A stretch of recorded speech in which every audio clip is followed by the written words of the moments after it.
Do we have to approve the meeting, the minutes from both January and February? Mr. Chairman, were the minutes not approved from both January? January 1st, and then We need to do that. I'll ask for a motion. Yep. Are you ready? I call this March 2nd commission meeting to order. Thank you for joining us tonight. We're always delighted to have people sitting in the audience when we are considering items and in the Planning Commission. You keep us company, so we appreciate you being here. We have a few items on the agenda tonight, and the first one is the minutes of the January 5th meeting. What is the desire of the board?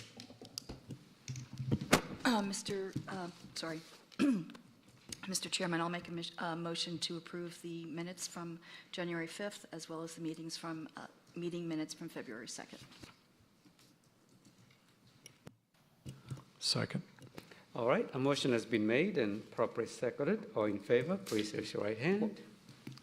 I can't, Francis, I Motion can't vote for carries. both. So, I can't vote for both. It's okay. All right. I wasn't here for the second. Okay. So we should probably do We this need separately. to do them separately then. All right. I'll offer a motion to approve the meeting minutes from January 5th, 2023. I will second that. Who seconded? William and I'll be glad to second it. All right.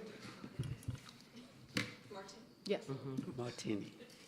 Sorry for the confusion. We'll get this straight. All in favor, please raise your right hand. Motion carries. All opposed? Abstain, All right. I wasn't present. One abstention. The January 2nd, 2023 meeting. I'll make a motion to approve the meeting minutes from February 2nd, 2023. Second. A motion has been made and properly seconded. All in favor, please raise your right hand. Motion carries. All right, we got through that.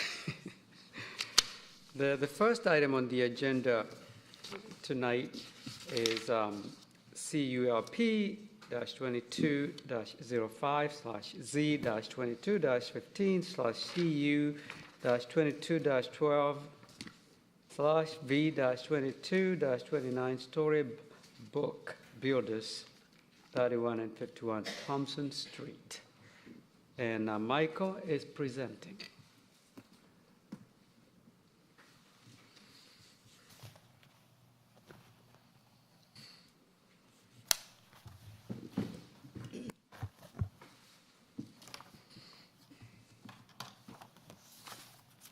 Thank you, Chairman and Commissioners. This item was actually presented to Planning Commission at the January 5th, 2023 meeting.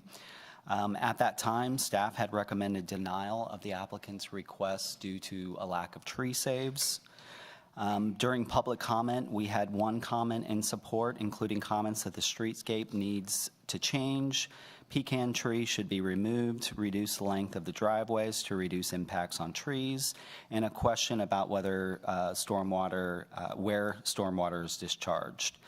After discussion, Planning Commission ultimately deferred the item to give the applicant some time to work with staff to work through the tree save issue.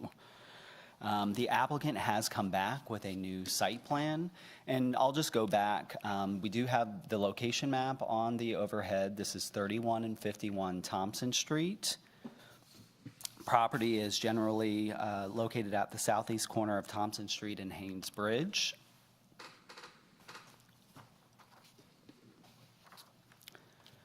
This is the site plan that was presented to Planning Commission in January.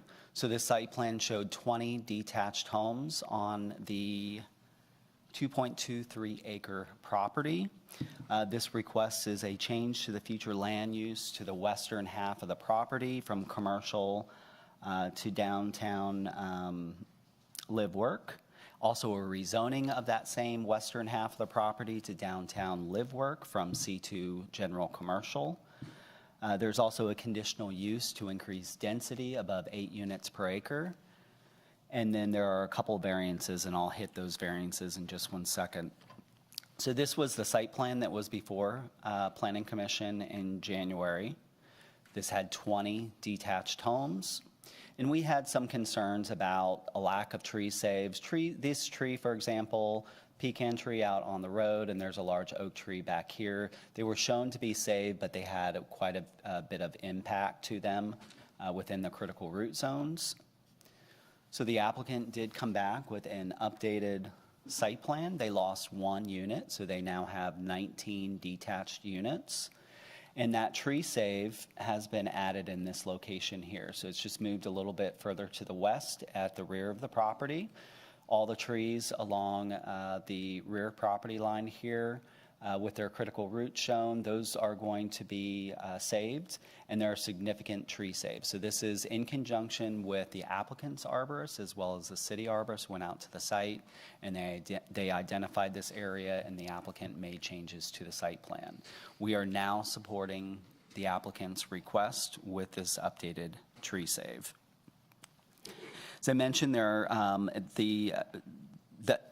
I'll go back before I hit the variances. On the conditional use, to increase density, the density with the loss of the 1 dwelling unit going down to 19 units, that brings the density to 8.52 dwelling units per acre. The variances requested with this, we are supporting to eliminate interparcel access on the property, and the reason that variance is being supported because there is a private agreement with the owners in the Thompson Street Flats condominium building. They did not want this shared access through their existing drive, so there is a gate here. That gate is only for fire purposes, so fire will only be the only ones that will access that gate. And then there were some modifications to the streetscape standards in the variance, which I believe we did determine were not necessary. I think they were asking to reduce a landscape strip, but they had the required landscape strip.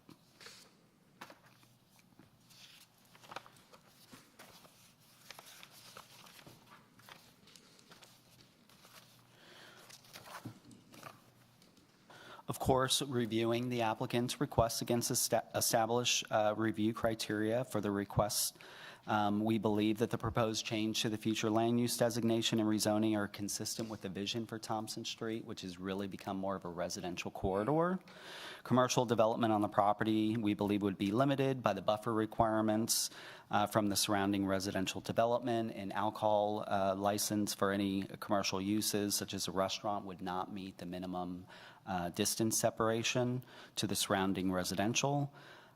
We believe that the conditional use to increase density is lower than the previous conditional use approvals along Thompson Street. So Thompson Street Flats, the original development was approved for a conditional use to go up to 10 units per acre.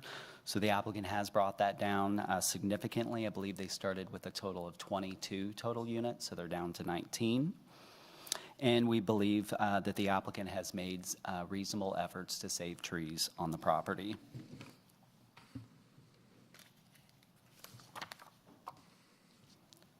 With that, we are now recommending approval of the applicant's request, and I'll go through the conditions.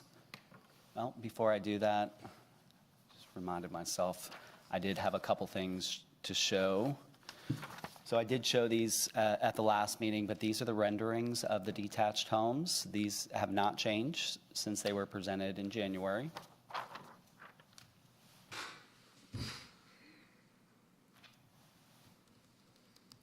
The 2-story product is the product that would abut the rear amenity area. I did have a question at the January meeting about the shared detention. So there is underground detention in the existing driveway to the Thompson Street Flats. According to the applicant, this is a shared facility, so this facility can be shared with this portion of the property, which is the portion of the property that was to be developed with 2 additional condo buildings. So it is only for this portion of the property. This part of the property will have detention. There's underground detention shown in this location, and this underground detention outfalls into the adjacent detention pond. You said the one to the right is shared. Who is sharing it? This underground facility that's in the existing driveway to Thompson Street Flats, that will be shared with this portion of the development. And where does that one outfall to? So this, our stormwater engineer actually, in response to a resident question that we received today, actually drew this, and I think it could be helpful. Oh, good. So this is existing Thompson Street Flats, the two condominium buildings. This is the underground facility here in their driveway. And so this facility will be shared with this portion of the property, and that outfalls into the creek, across the street and into Goswick Creek. This half, the western half of the property, has the underground here, and that will outfall here. So when you say shared, was the capacity large enough to be able to handle that additional property there from the original hydrology studies, or is it only, the hydrology only built on those two buildings that are existing? So it would have been based on the amount of impervious that was shown on that plan for the two additional condo buildings, but that will be something that will be looked at after the applicant. So I have a newfound respect because I just went through this process. I don't understand that because capacity and hydrology is built upon what's existing there today based upon your impervious, right? Captures all the rain off the roof, puts it into a flow well, it's designed to outflow from there. How can you share that based upon capacity unless it's modified to be able to take on additional capacity? Just a curiosity or just a question. Eric looks like maybe he has a response. The original approval for that lot was for 4 buildings, and the original hydrology for sizing that stormwater management system was for all 4 buildings and the associated impervious to go with the 4 buildings.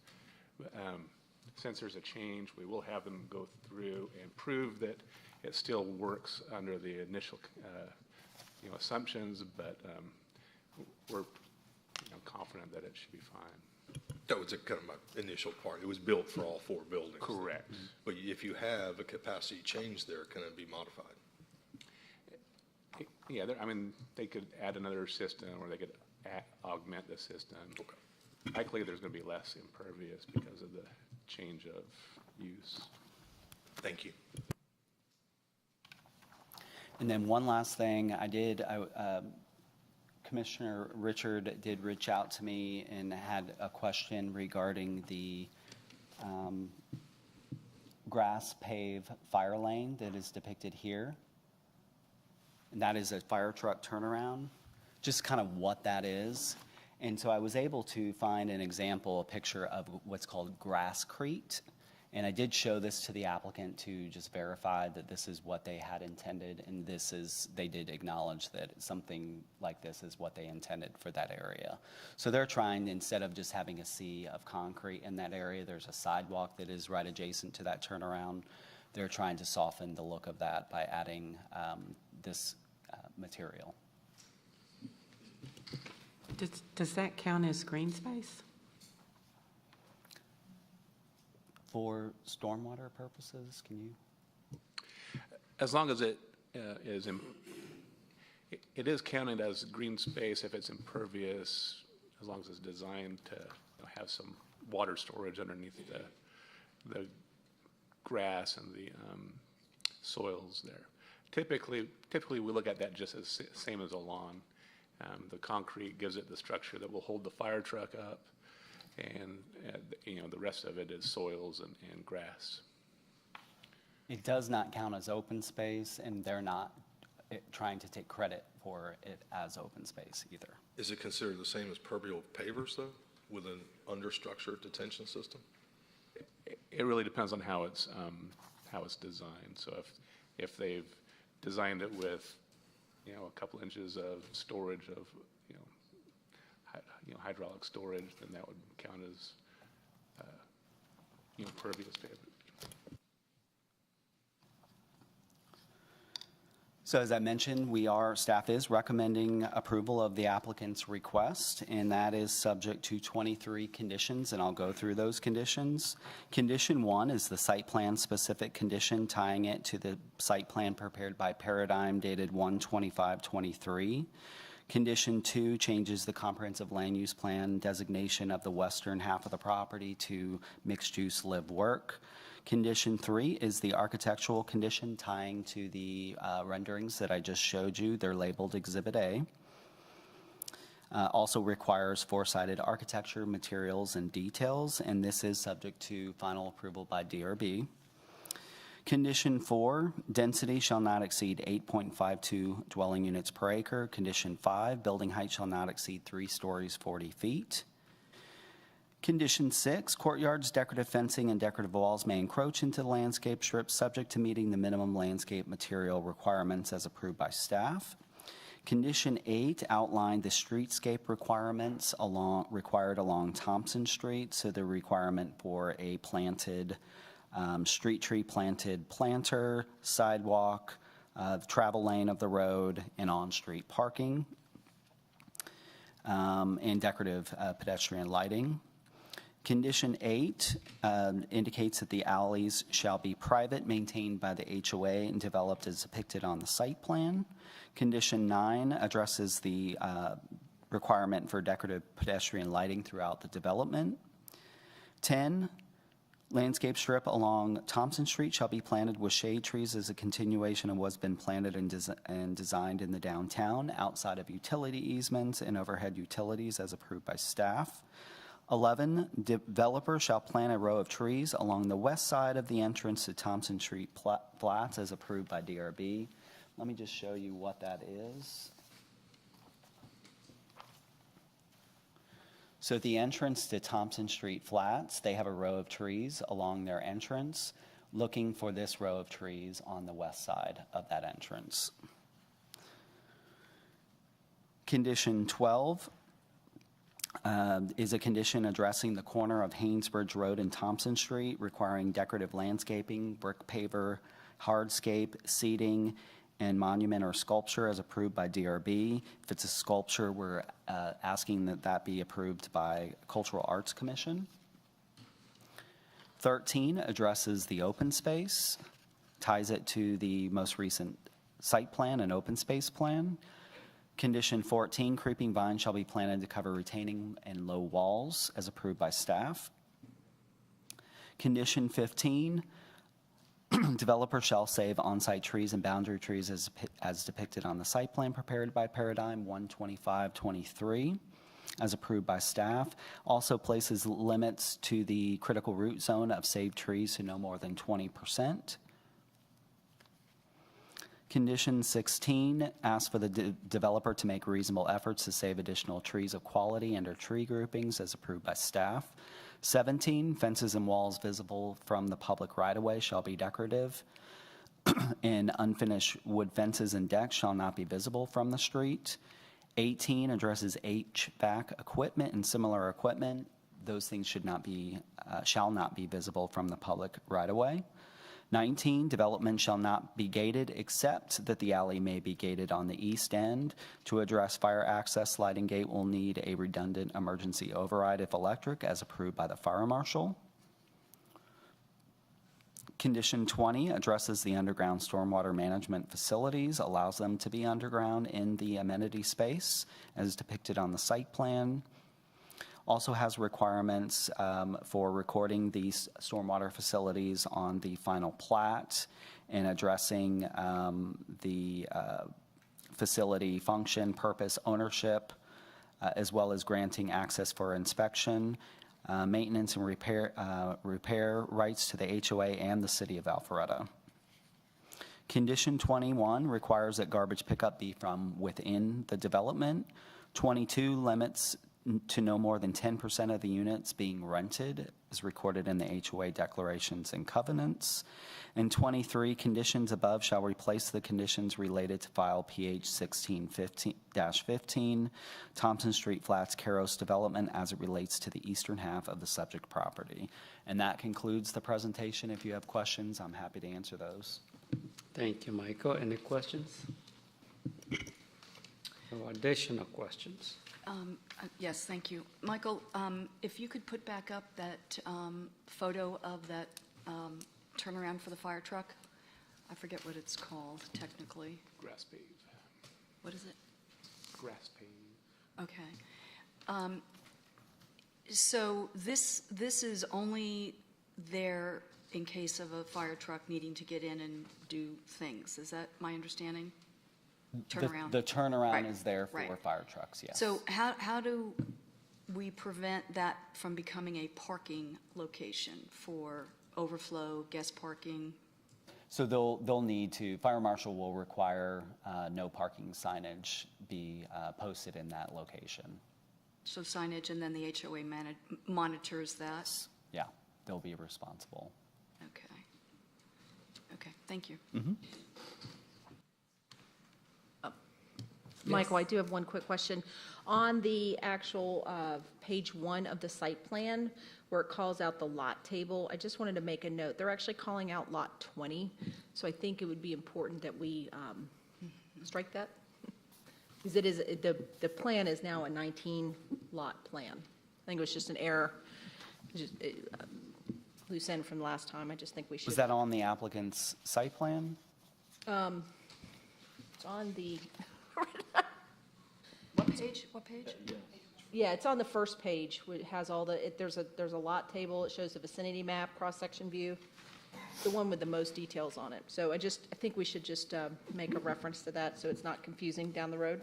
Okay.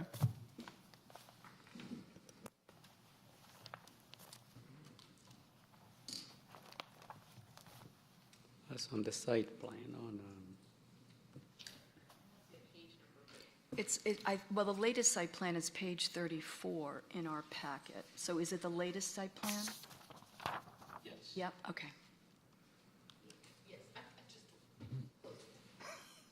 yeah, we found it. Zoom out. Most importantly, Michael found it, and that can be revised before council meeting. Yeah, so the drawing, it's bottom right-hand corner says drawing number Z1, and that is the site plan from Paradigm dated 1/25/23. In the site data, it does call out 19. So I'm wondering if this is on a different plan? But It's the table at the bottom. There is, I do see. there is no lot referencing. 19. Yes, thank you. We'll ask the applicant to remove that. Yep, thank you. Any other changes, questions? Michael, on the existing detention pond right near this property, does that have any bearing on the development at all? On the western end of the development? So that is Publix's detention pond. Yeah. All right. Thank you, Michael. We're going to ask the applicant to come and make a presentation.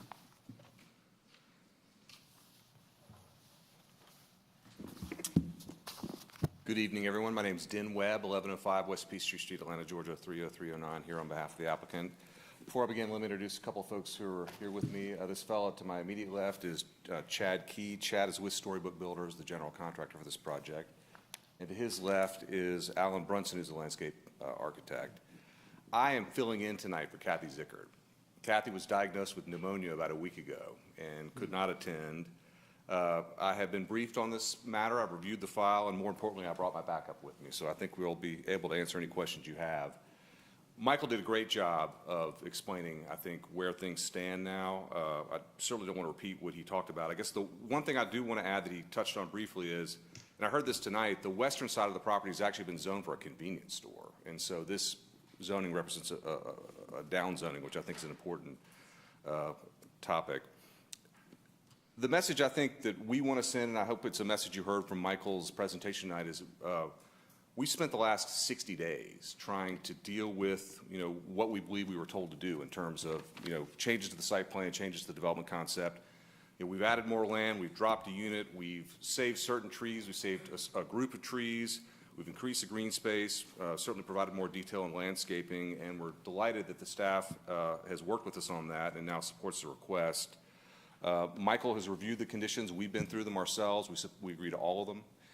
We also agreed to remove that Lot 20 reference. That's just some kind of mistake. We'll clean that up between now and the final hearing. So with that, I think I'm going to stop. We certainly hope we met the expectations of this board 60 days ago. We hope this application is ready to move forward. We'd ask for a recommendation of approval subject to the staff conditions. Thanks. The shortest applicant presentation. That may be the shortest I've ever done, too. But, We've had lately, thank you. I mean, Michael made it easy. I could keep going.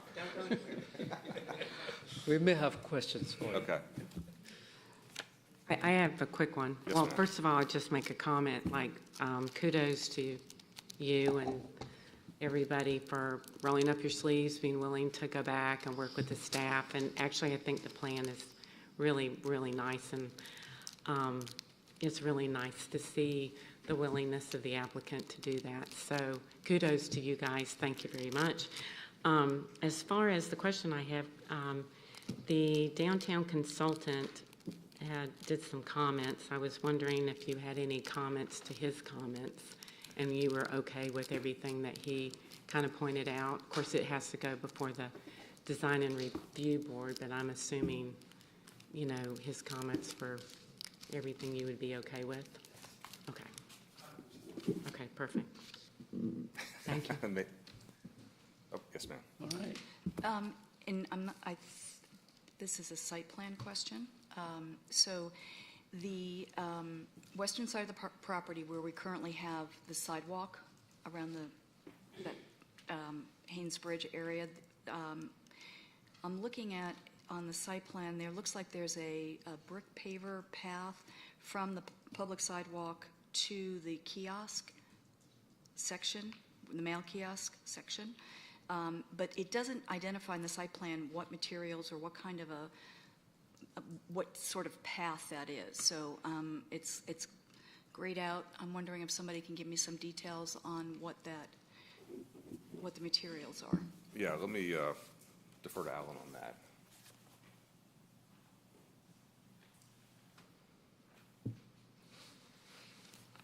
Hello, I'm Alex Brunson, Brunson Company Landscape Architects, 93 Bombay Lane, Roseville, Georgia.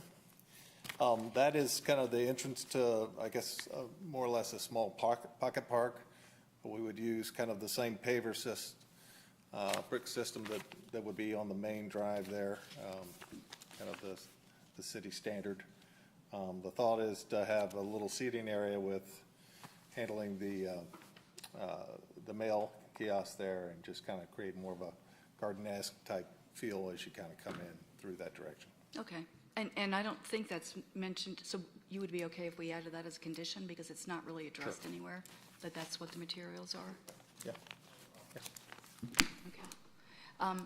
I do have another question, sorry. It has nothing to do with the site plan. Actually, it's just in general, I agree with Commissioner Reynolds. There's been substantial improvements, which is terrific, especially on the tree save.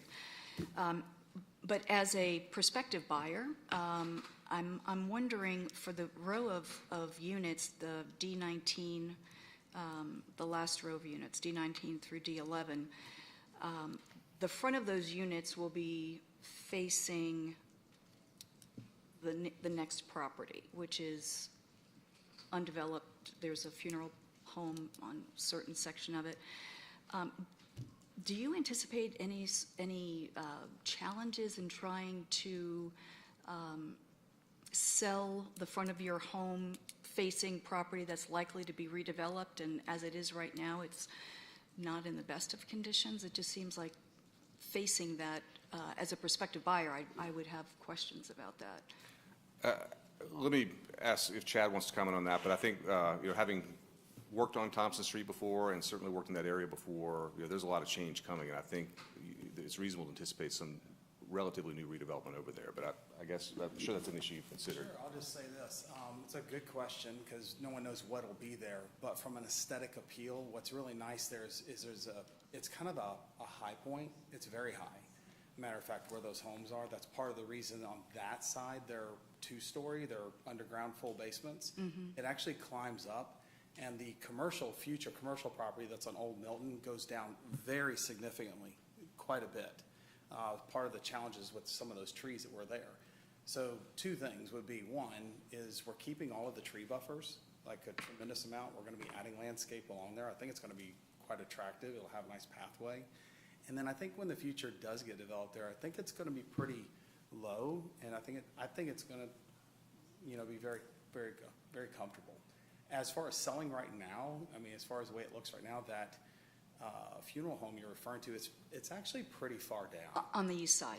Yeah, it's really far down. It is, but this particular section is, it's got a lot of nice. It is. I mean, it's kind of got messy at a lot. times, but yeah. Yeah, I think it's going to be really good as far as having a nice green space and a real nice buffer, and that hill's going to really lend for some really nice planting at the top of it, so you're not going to see a lot but green.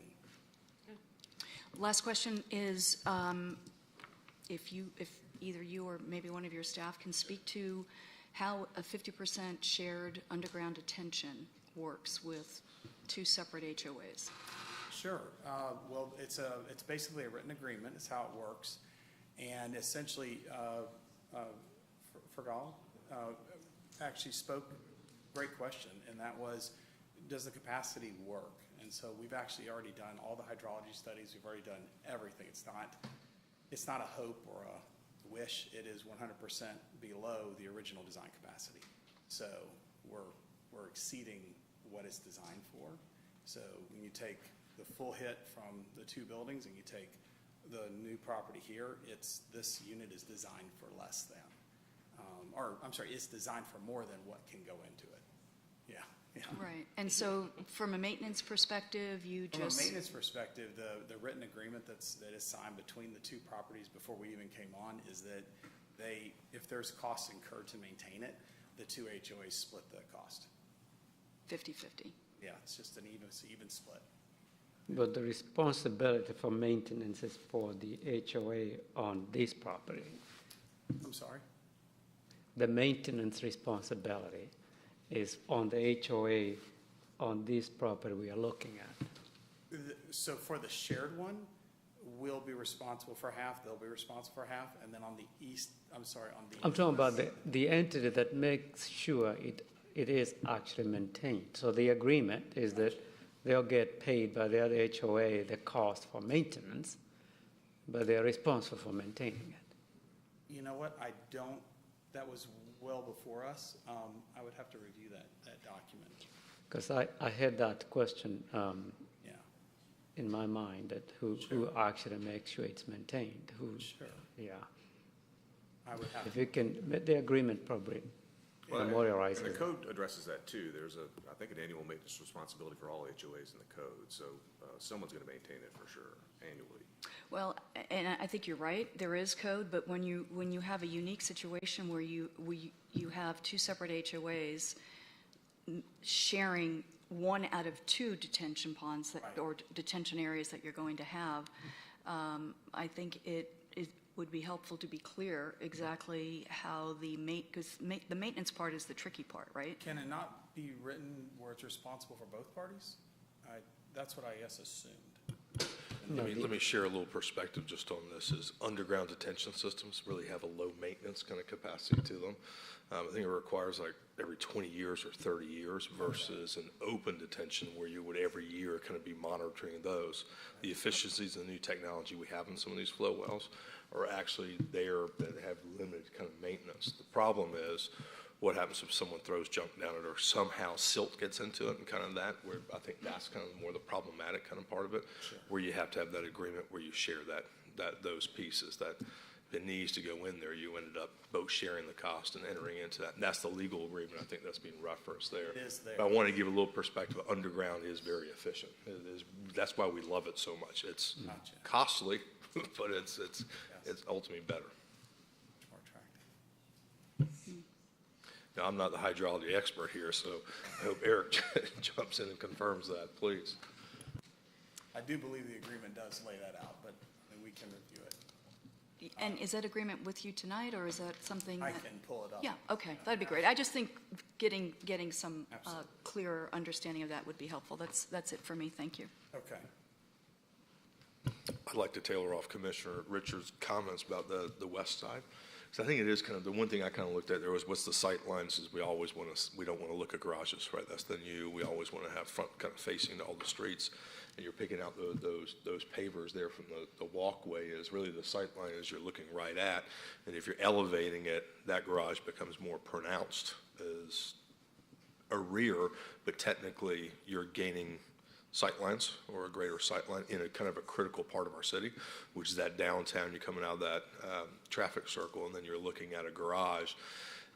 Are you going to have, or I think maybe I'd like to see, as this maybe a suggestion, is more landscaping around that path that kind of blocks that sight line a little bit of, we're not looking at a garage. You're talking about for the pocket park? In the pocket park, The yeah, corner that there? access through there. It's actually, and I could have Alex come back up, but it is actually very heavily landscaped exactly for that purpose, where you're Okay. not necessarily being able to look straight down that street. Absolutely. We don't want that.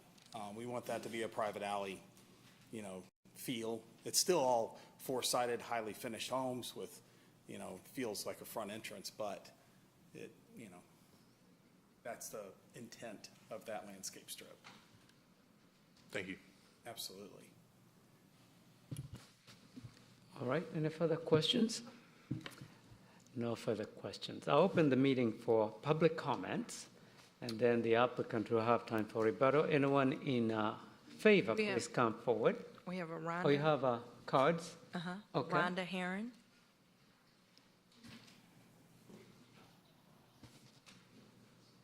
Good evening. My name is Rhonda Heron, and I've been a resident of Alpharetta for about 20 years and a real estate professional for nearly 30. And it's been such a pleasure to watch our amazing city transform from a sleepy suburban town to a thriving live, work, play community that's the envy of cities around the country. We've experienced incredible growth over the last few years, and thanks to many of you, it's been smart growth, and we appreciate that. The sheer number of people who want to live here is a testimony to how beautifully our community has come together. The property at the corner of Thompson Street and Haynesbridge is one of the premier parcels of land in our city, and many of us have an interest in making sure that whatever is built there is congruent with the beautiful aesthetics surrounding it. I've reviewed the plans and renderings from Storybook Builders, and I cannot be more excited about this project. The homes are beautifully designed and will be very well received by our community. Equally as important, I've had the pleasure with working with Chad Key and Storybook Builders on other projects over the last 15 years. I've referred many of my high-end clients to him, and his reputation has been impeccable. He's a man of character, and he works very well with prospective home buyers. I know that we can count on Thompson Street Park being a beautiful addition to Alpharetta and new residents of the community having a first-class experience. There's definitely a demand for this type of product. Being in real estate for as long as I have, it seems like everybody in the country wants to move to Alpharetta now. And so to have a single-family product that's beautiful and aesthetically pleasing and walkable is something that I think will be the perfect addition. So I'm here this evening to offer my full support of Thompson Street Park and Storybook Builders. Thank you. Thank you for your comments. Is there another speaker in favor? You can come forward.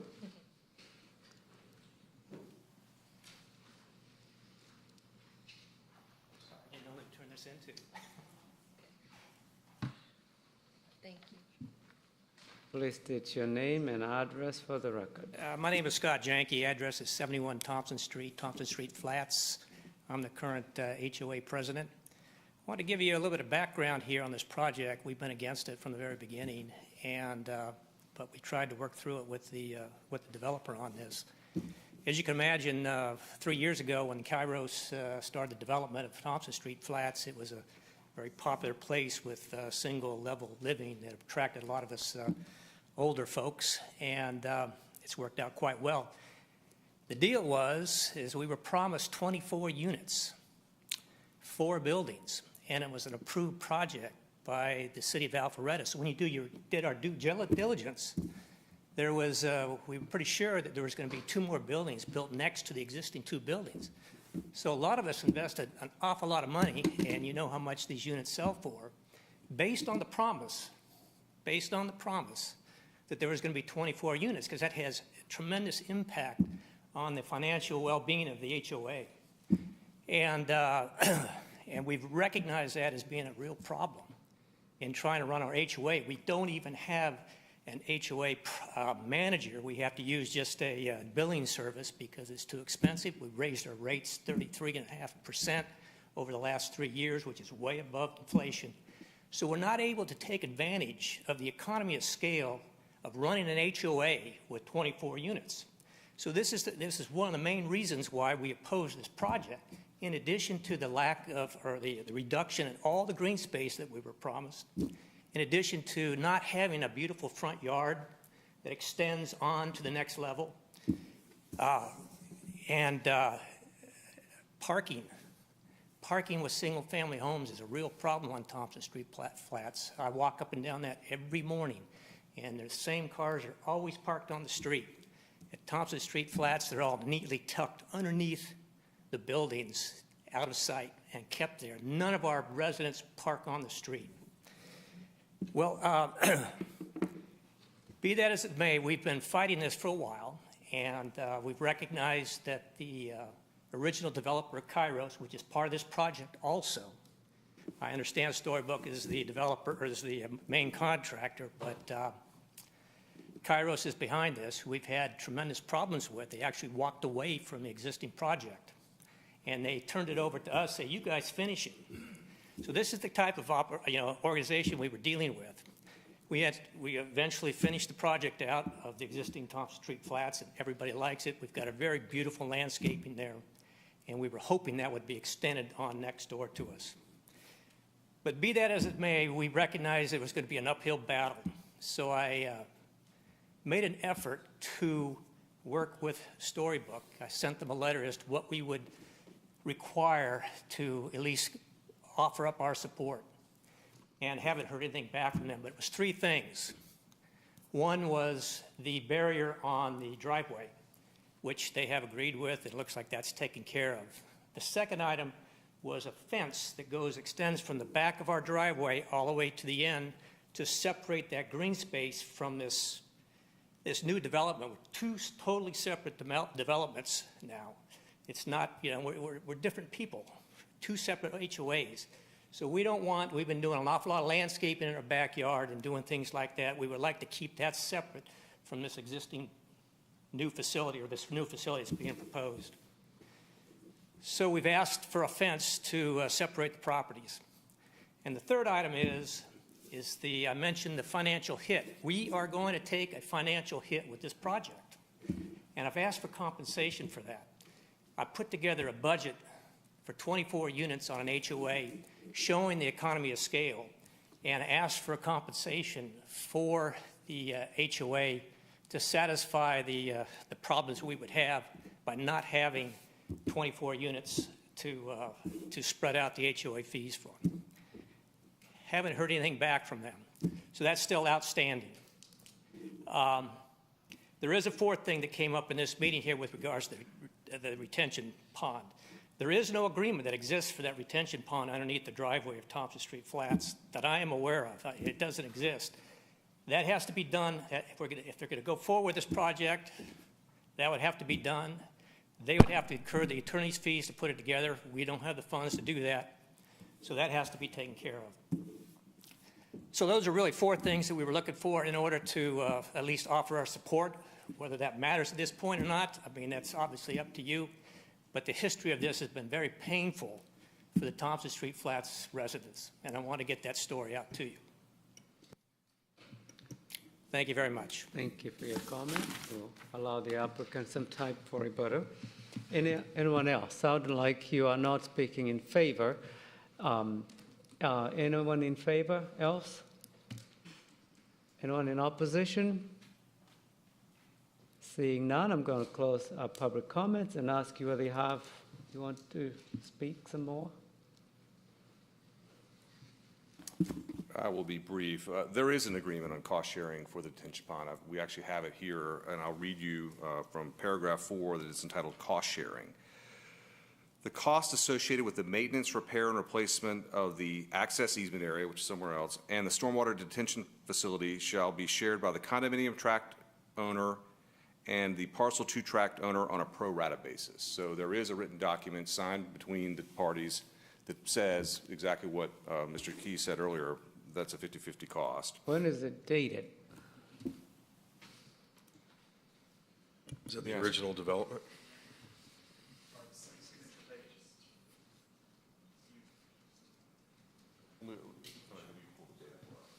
Address a couple other things.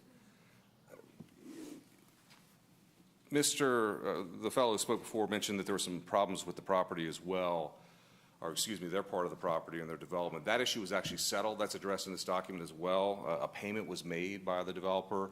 And actually, as a result of that agreement, the HOA agreed to support what we're doing tonight. Apparently they, well, I'll read that for you too, if you'd like it. Please maintain order. Parking was raised. We've got 4 spaces per unit here, plus some guest parking. We're wildly over the parking requirement for this particular development. And I guess the last point is he talked about sort of sharing of the HOA costs. I'm having a hard time understanding that. The HOA is maintaining half of the property now. If another 2 buildings were built, that would double the size and double the cost of the HOA theoretically. So I'm not sure how we add to that. But again, you know, there's been a lot of conversation. I've not been a part of it. I've looked at this document sort of as we're sitting in the crowd. There's certainly been agreements made. Money has been exchanged to deal with some of these issues. And so, you know, I feel like the developer's done what he can. What's the date on it? Waiting on the dates. This is the All right. So the settlement agreement I was referring to where, you know, the so-called problems were addressed, settled, money was changed hands, and there was an agreement to support a development on the other side of the property is dated August 12, 2021. And we're waiting on the date of the pro rata sewer agreement. Can you tell us the date of the letter? I think there was reference to 2 different communications from the HOA president to Storybook. Can you tell us the dates of those letters? And I can. 2 different letters?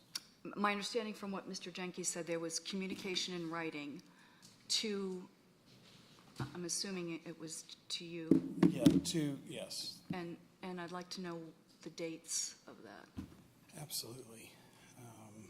It'll take me just a minute to find that. It's not something I was prepared with. And while you're looking for that, Sure. the question on the letter, let's kind of talk about it. So apparently he talked about the barrier on the driveway, and apparently that issue's been resolved, so we don't, right? Is that correct? Yes, ma'am. Okay. Do you want to explain to me what the issue was? You want to do it or you want me to do it? I'm sorry, I'm doing too many things So- at one Okay. time. If we're talking about the gate at the end of the drive, is that the question you're asking about? He said barrier on the driveway. Yeah, my understanding is there was an intent or a request from the folks to the east to basically block off driveway access on the eastern side of our property. Oh, I'm sorry, I'm back, and I do have the date. So first, answering your question, the date from, the letter from Mr. Janke was dated 12/9/22, I believe, was the initial date. And he did, is he correct in, you did not respond, or? No. That's what I understood him to say. So what in his letter, he was asking, you know, for money on a regular basis to offset the losses he perceived would be incurred that he, you know, mentioned up here. And so to the developer, I sent this letter and to the attorneys. And the decision, you know, because there has been a lot of aggression, you know, they just said, this is not something we need to focus on what the staff, you know, asked us to do and do that. And so there was no response back? I responded back to him and said that I'm sharing this with the, let's see here, thank you for sharing this with me. I'll bring this attention to the development group and our attorney group. Let's see, I can tell you that we would love to make everyone happy. The holiday season is going to delay my ability to pull everyone together. I'll do everything I can to, you know, if you have any heard back, those reminders. Yeah, so basically I just said, I'll let you know what they tell us and what they told us was, we need to focus on staff. So we were not offering any more money or changes. So that was an internal within the group, but it never went back in writing to Mr. Jenke that you were not willing to do that? That is correct. Okay. What about the fence to separate the properties. properties? He actually called me on that, and I said that I would have no problem doing that. I mean, I think that's, you know, it probably hurts the look, but personally, we would have. no So problem. on the site plan, are we talking about just putting a, It's right here, if you want to. yeah, can we take a look at it?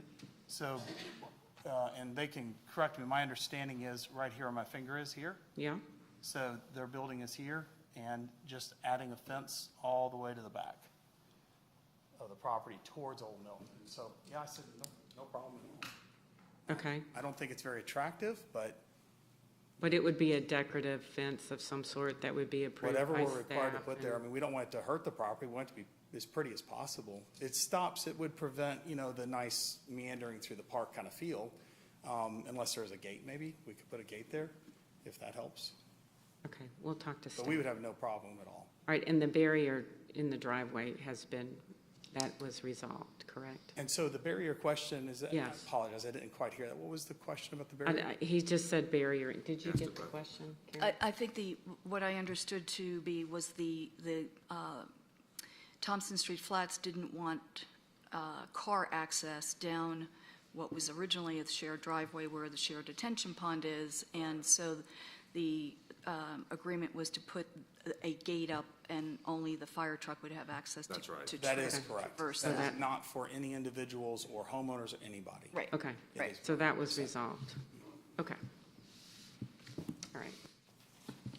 We'll have a clarification question to staff once you're finished on the points that were just raised. But any other questions to the applicant? All right, no further questions. The board may ask additional questions during discussion, but I want to clarify something, Michael, on condition number 20 regarding the stormwater. According to this statement, condition, maintenance responsibilities shall be included in the recorded covenants with all costs to be borne by the HOA and the homeowners of the development. Is it necessary for the board or staff to ask for an agreement at this time? It's condition number 20, the last sentence. So, and I apologize, Chairman, your question about that last sentence in 20? Whether or not it's necessary to ask for the agreement between the two HOAs at this time. So the applicant did provide the copy of the private agreement with the neighboring condominium development. They still have I have to be honest with you, I looked through the document as they were searching for it on their iPad, and I thought that I had it in the file. I do not, but we were provided with a copy of that early on with this application. The question actually was whether it's even necessary if you have that condition in the conditions for zone. Yeah, I mean, I think the Because it's sentence. clear. Yeah. Who is responsible for maintenance? What I would ask is that staff will look at that and see if we need to clarify that last sentence in condition number 20, and we will certainly do that. If we need to add anything there, we can certainly do that. I think what we're talking about is considering obviously you got two parties that don't disagree, or there's some disagreement, Sure. right? They're disconnected at this point. Any kind of underground should have some kind of easement over it and a legal agreement between two parties. That's not an email, that's not, hey, I'll try. That is a legal recorded agreement that holds both those parties responsible, and it should be attached to the progression of the party in some way. No COs or building permits are issued until that's resolved. I think that's what one party is requesting, and we already hear confusion up here, and I think there's obviously empathy, but we can't get into financial kind of decisions here, but we certainly can influence agreements to be available. Sure, Would and you that agree? is certainly something that we would get during the LDP process. However, we can certainly add anything in the condition if And necessary. the board can do that. You can add to condition 20 regarding this agreement between the two parties when you make a motion. Are there any other issues that were not addressed that the board would like to follow up with staff?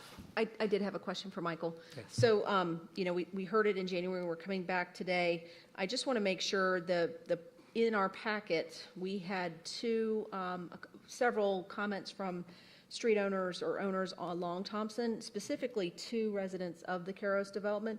Were there any others that were submitted, or did those were still the original ones? There were no additional ones since the January meeting? The public comment packet that was included in your packet is the most up-to-date information. I did have one resident from Academy Park that reached out to our stormwater engineer today and had a back and forth about some conditions. He has since emailed me and said that he had a family emergency show up or come up, and he wasn't able to make the meeting today. He indicated that he was going to continue discussions with our stormwater staff and potentially the developer, and felt that he could address those comments with the developer prior to the council meeting. So the 2 documents from the 2 residents that live in that building dated November 28th and December 2nd in favor of this, those are still accurate? Great, thank you. Correct. Michael, I've got one more question. There's obviously we have disconnection here. Just want to kind of understand this completely then. Because if you have 2 parties somewhat disconnected, we want to make sure we address all this. The phase line, is that the property line on here on the, is that the actual, the one that says phase line, the dotted line, is that the property line? That is my understanding, that this is the property line, yes. So the property line will kind of go over the shared detention center, but also goes kind of down the street. So to go a little further, have you guys kind of, what kind of, if they have to repave that street, and you have one side that says we need to do it today, and you have the other side that we'd like to wait 5 years, or what's the compensation to do that? If the property line is the boundary between these, obviously it's right down the middle of the road. So Yeah. who's ultimately going to pay for the road? Not just the detention system, but if you got to repave the road, both parties have to have an agreement for that too, because property line's right down the middle. I'm curious how that would be handled too. Yes, and I would suggest that the applicant, as well as the condo association for Thompson Street Flats, they should have an easement over that area there, because it's technically a portion of the driveway is off-site, and there should be further agreements that addresses that. I'm just thinking the driveway, right? They come into the driveway, and then one landowner doesn't want to pay for their part, and it's right down the middle, so. Sure. How would they address that? There's got to be some shared access there, or just because, or move the property line. They could move the property line just as easy and have compensation on that too. But we're just addressing conflicts. I just want to make sure we're just vetting that out and just understanding what that is. Thank you. Okay. So the agreement should address the road and the underground detention facility. Yes, sir. All right. Any other questions? It's still on the board. You have a comment to make?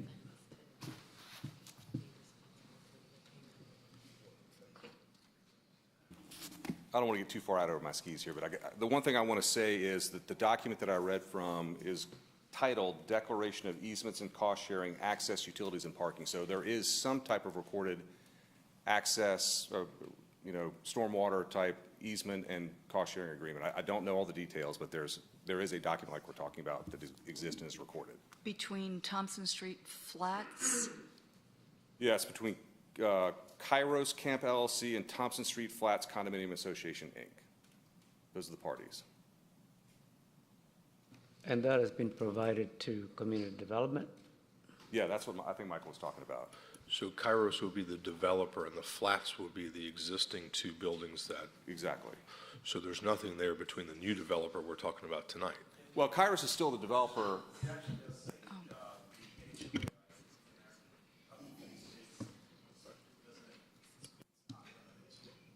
Yeah, well, again, I've read a little bit of this document while we're here, and so at least in the part that I read earlier about the sharing of the maintenance of the detention pond, there was a separation between it basically talked about the Thompson Street condos and the owner of Tract 2. So that's how they distinguished it, at least later in the document. I don't know this well enough to dig into the weeds on that. So I understand this confusion is obviously very visible in front of everybody. So I think what we're kind of talking about is this would be something we would require, or a suggestion of requirement that we would make staff, ultimately staff would make those decisions based upon a new agreement. Okay. We'll modify that condition, and whoever makes the motion can include that language. Fair enough. All right? Thank you. Thank you. Any further discussion or a motion? I haven't turned it over to the board. It's on the board for discussion or a motion. I do have a question with Michael. Can I ask one question? How are we going to do? You can. Michael, on the fence, how would you suggest you would write a condition on the fence? Are the fence that they were To discussing? separate the properties. Separating the properties? Uh-huh. I mean, If we were to do one. you could add a condition that there shall be a fence separating the open space between Thompson Street Flats and this development as it relates to the open space area at the rear of the property. This is my first time ever hearing about the fence separating the open space. It's definitely not something that is preferred, that we have a fence there, but if that is something that is being asked for, I mean, I think that's part of the private, I don't know if that's part of the private agreement or not. But if the board would like to put a condition in, you can certainly do that. I'll just make a comment. I feel like we're flying blind here. I think there's too many unknowns, and this is I am empathetic to Thompson Street Flats about you bought in on a product that was 4 buildings and four building condos, and I can certainly appreciate the financial impact, and it's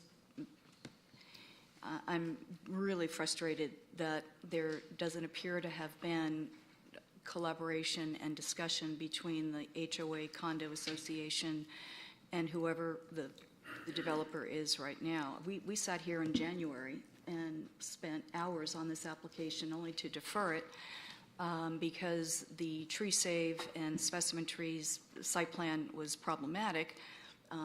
But this is all new to us, that there is this existing situation. And in my experience, this is the first time where we have shared 2 separate HOAs and not agreement between the 2 parties about how things will play out. And I have a comfort level in approving this without having more clarity around that. So those are my comments. So just a quick question, maybe for Michael, before I kind of decide where I land on this. A casual reading of condition 20 seems to imply that we've already conditioned to be recorded in the final plat everything related to the underground facilities, their function, purpose, ownership, and granting access, blah, blah, blah, blah, blah, blah. So does that address that issue, that it is an issue today, there's some disagreement, but I will say for the applicant, they did point to the agreement on an iPad, albeit we don't have that. But doesn't this cover us to have that documented in due time? I do believe that the condition 20 will cover us. I mean, we do have examples of shared detention. Boise shares their detention with the city of Alpharetta. So that pond on the Boise property is a pond that is a shared pond between the city and the Boise HOA. So it is not uncommon to have that situation. We have regional detention facilities as well, and there are agreements that identify the maintenance responsibility and how that is split amongst a variety of different properties. The other comment I'll just make, and maybe for my fellow commissioners, on the fence, with all due respect to Mr. Jenke, he may want a fence there, but There may be people in his own HOA that don't want a fence there, or even on the storybook side, don't want a fence there. I can't say with authority that putting a fence there is going to improve that. I could make the argument that it does not improve that as far as walkability to green space and the like. So, and I mean that respectfully. I can't recognize anyone from the audience, only the chairman can, but that's my 2 cents on I think we're covered on the stormwater. And on the fence, I mean, I could just say somebody in the public wants a fence, so we do a fence, but there may be people that don't want the fence. And so I'm not sure I want to get in the middle of that. I Good think point. Commissioner Richards make a good point. If the board is not comfortable moving forward, you can always defer it again, or table it. Defer is probably better, or you can ask additional questions or add additional conditions to the applications to your level of comfort, so we can move forward. And you can ask questions to staff and the applicant. I'm going to be empathetic to both sides, to be dead honest with you, because I see this happen a lot of times where you have, the Kairos development and moving in there, as empathetic as we can be, it's kind of out of our purview a little bit. I mean, these things do kind of happen with different developments, and it's unfortunate. Nobody wants it. I completely understand the strain from 12, from 24 units down to 12, which has got to be painful. But we can't control that economics here at this board. That's a little bit outside of our decision-making purview. And really, I kind of see 3 issues here, which is the detention pond maintenance agreement that's properly recorded. And the reason why I'm saying this, I understand with staff, but what I'm missing, where I'm getting a little bit of clarity there, is it needs to be updated and by both new parties, right? I don't want to go to something that's old. It's just between the old developer and that. It should be kind of clear there, and also address the street. And my worry is the street's paved, so the property line goes right down the middle. What happens if that has to replace, and when it needs to be replaced? And the reason why we ask for agreements is to define that up front, that there's not greater conflict in the future when it comes to a repaving situation, where one party wants to do it and should get it done, and the other party owns part of the street. And that becomes complicated, and that's either adjusted to the property line, or you have a significant agreement that has that detail. And that's because we're now kind of cleaning up a situation, in essence, of where we are. And then the brick kind of details, I think the Commissioner Richards pointed that out, the brick pavers kind of coming into the walkway. I'm very sensitive here because there is a request for some financial support from one side. Us delaying it, does that magnify that between the two parties? We have an applicant that, did come here, did make a lot of kind of challenges. He's got a right to have a decision also kind of made.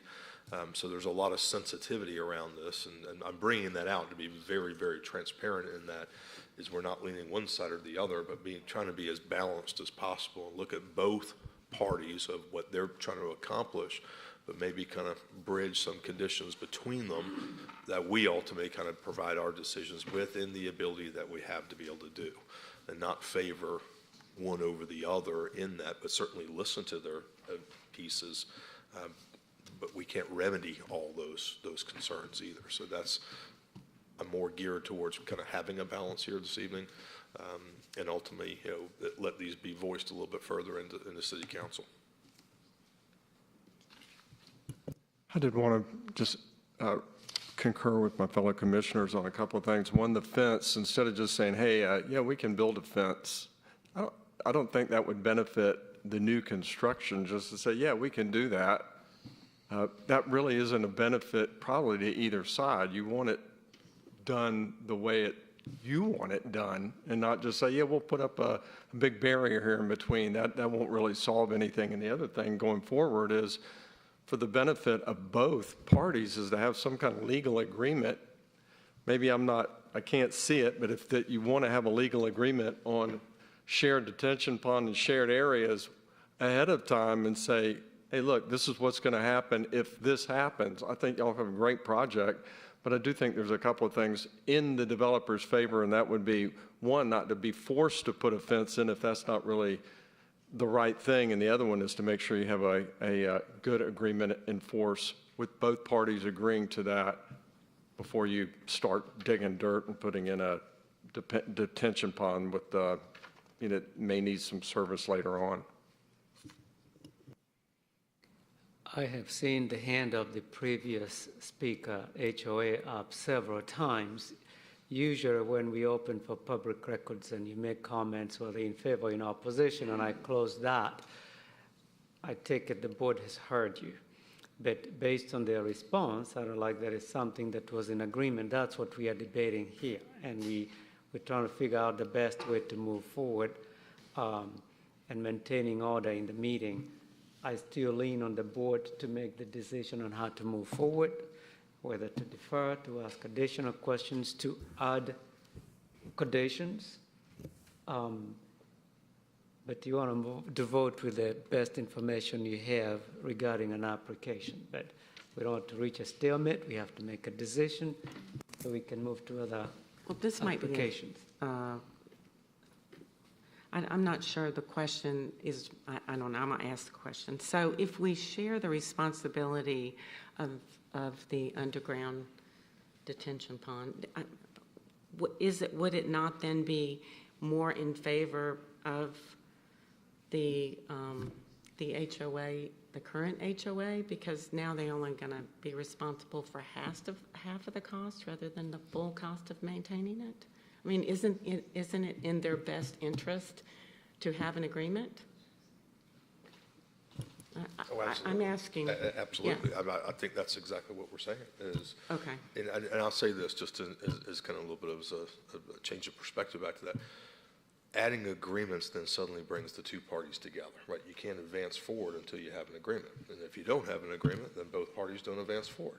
So, but what it does for us, it puts that condition in motion, right? It's not us to resolve all the issues that are here, but in what we are looking at is zoning, and that's really what our purview and our mandate is to look at that, look at the density kind of on the property, the comprehensive plan that we have in place. You have two parties that are in disagreement. My kind of remedy to that is require agreements in place. Now they have to come together and they have to make an agreement. And if they don't, they're going to continue going forward, and we can tie that to a condition at any point in the property, whether there's no LDP or building permit or anything like that. Now, City Council might view that a little bit differently, but I think we always want to progress from here and always not have something continue to keep coming back, and I guess I'm sensitive to that in a way. But the idea of putting two agreements or agreements into place is let them go define all that. I support you in what you're saying to a certain extent, and this is atypical in that it was zoned as one development, and many years have passed. It is turned into two separate developments with two different types of residential units and so forth. And there's always this, and they talk about where things are going to be common and shared. But when you drastically change what the development was from the beginning to what it is now, which 19 single-family versus 2 condo buildings is a significant change. In my view, whatever is common and whatever is shared should be tightened up, and there should be documents prior to it coming to us. That's my expectation. I don't want to be hearing different opinions about when the letter was written and who signed it and what. If that isn't clear, it's not a zoning condition, but it's certainly, I can't give my support for the application. And I appreciate the fact that shared underground detention or shared detention is not an anomaly here, but if, just looking at the city center as an example with Boise, that was all done in and around a very compressed time frame. 7 years didn't elapse between when City Center was built and the Boise single family was built. And here we've got a significant amount of time that has elapsed.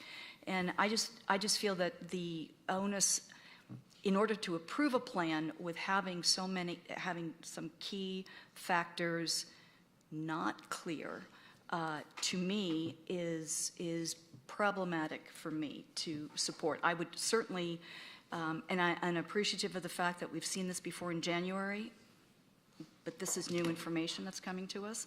And I would certainly be comfortable in a deferral to our very next meeting and have the two parties get together and iron these things out so that it is clear when we're hearing it for the next time.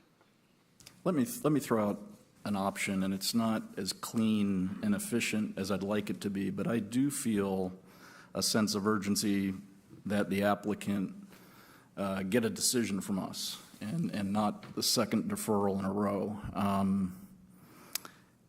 You know, we do have the option, as we know, and it's an option we never thought we would put into place, but to table an item on the existing agenda for tonight. And tabling it means that we would come back to it at the end of the night, at the end of the agenda. We'd throw it to the end of the agenda. What I'm wrestling with and trying to have Alpharetta as a place that's easy to do business with, Michael from our staff says there's an agreement on the underground detention facility. The applicant says there's an agreement. He's pointed to it on his iPad.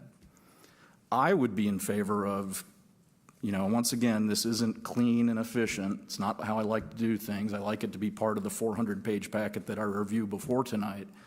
But in light of the fact of this being the second go-around for this hearing, couldn't we have that document that both parties say exist emailed to Michael?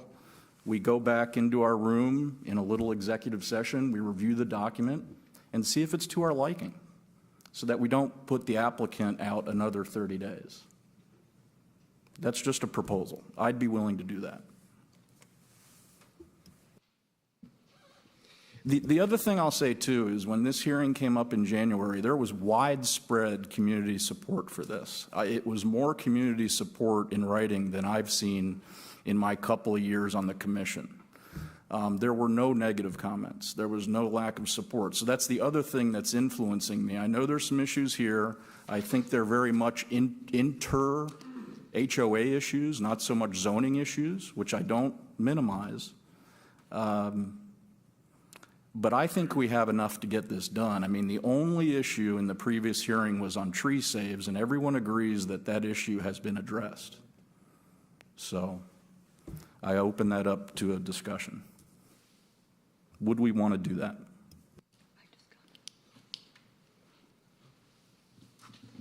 Would we have time enough to review that, Michael, or is that something that is available anyway? I'd just like to say I'm not an attorney and I'm not going to play one tonight. is I'm really nervous about, I mean, just you know, first of all, our time to be able to absorb that. And I guess what I'm kind of asking is we put that condition forward and let the parties submit that to staff. If staff has it, then that's, they already checked the box, right? I mean, that's kind of what our conditions are, is it takes it out of us getting into the details and say, staff's the mediator here, let them do it. If there is an agreement and they define that, then they can challenge staff and let staff be between the two parties. I'm just fearful that we'll be the ones now going back and forth, oh, it's a real agreement and it's not. And I know I said that tongue in cheek, but I really kind of meant it a little bit, as I don't know if I would be an expert at that. Let's hear from Mike, and then I'll make a comment, and hopefully we'll be able to move forward. Yeah, so there was a private agreement that was submitted to the city. It was not submitted with the current application that is before you. So before this application was submitted to the city, we had a different application that only addressed the phase 2 of Thompson Street Flats. And that was a request to change previous conditions of zoning to allow 10 detached homes on the western half of Thompson Street Flats. So that application was actually tabled at city council meeting, and the applicant was told by city council that they needed to work through all their issues with the existing condominium owners, and then don't bother coming back until that is resolved. And so the applicant eventually did provide a copy of the private agreement that they had between the 12 condo owners in Thompson Street Flats. I did see that document. It's been probably well over a year since we reviewed that. document. I do recall things such as, it addressed the access to the property as well as the underground detention. I don't recall the fence issue with respect to fencing off the open space area. I do recall some language that basically discussed that all the condo owners would not object to anything that is proposed on the Phase 2 of Thompson Street. So to be honest with you, I do recall that, and I didn't expect, I thought that had been worked out with the existing condominium owners. I do have a copy of that file downstairs, and I can certainly go downstairs quickly and see if I can locate that agreement, and I am happy to share it with the board if you would like, if I'm able to find a copy of that. I do not believe that it's the role of the board to review and approve agreements. Any parties can enter into an agreement, basically a contract, legally. It is also important, this is to the board, our responsibility is to facilitate a public process, vet applications, make a recommendation to City Council. It is not in the interest of the city for Planning Commission to pass on decision-making process to City Council without recommendations. That's why we are here. So if there is anything that needs to be clarified so that Council doesn't have to go tell the applicant, do what you should have been told by the Planning Commission to do, it would be prudent to do that now and to make sure that you're very comfortable making a recommendation to City Council to approve. We have done this before where we said, well, make sure you have done this before it goes to Council. It's not the most efficient or the best way to handle it at Planning Commission level. So I would encourage the board to consider that, whether or not you feel comfortable moving forward, recommending to Council, asking applicant to make sure they have these agreements in place, that everybody's in support, because not everybody is always going to be in support, and then making sure the City Council understands what the recommendation is, instead of having them debate it when we should have debated it here. With that said, does anybody have a motion, or do you want to continue discussions? I didn't expect this to take an hour and a half, but it did. I just want to say, I'm fine. I agree with Commissioner Brady that conditioning something along the lines of Thompson Street Flats HOA and Thompson Street Homes shall or must submit a mutually agreed upon plan for stormwater management and road maintenance, something to that effect. Somebody needs to put that in form of a motion, whatever the motion is. Yes, Mr. Chairman, I'd like to make a motion. I move that we approve CLUP-22-05/Z-22-15/CU-22-12/V-22-29 Thompson Street Park /31 and 51 Thompson Street, subject to the conditions as read by Mr. Woodman, with an addition of condition number 24 that will read Thompson Street Flats HOA and Thompson Street Park HOA must submit a mutually agreed upon agreement for management of the shared spaces, including underground stormwater management and road maintenance and any others that may apply.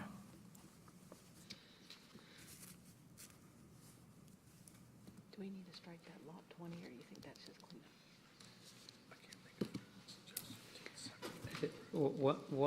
Once it becomes a motion and I'll ask for further discussion, you can make friendly amendments to a motion. I would suggest you don't have to say mutually agreed upon agreement. If it becomes an agreement, if it's signed by both parties, but that's just a minor point. That friendly amendment is agreed. No, it's not a motion yet. It has to be seconded first before it becomes a motion. Oh, I'll second. Thank you. A motion has been made, properly seconded. Any further discussions? I'd like to make a friendly amendment to include an additional condition. I think Commissioner Richards brought up the paving of the walkway that comes in from, I think, the traffic circle, that those design elements would be defined. I think that we have brick, I think was some kind of herringbone brick that would be to be approved by staff. How would that be stated? So I accept that friendly amendment. can you state that amendment? That the brick walkway that enters in from Thompson Street into the amenity space represents the materials of Thompson Street that are existing to be approved by staff.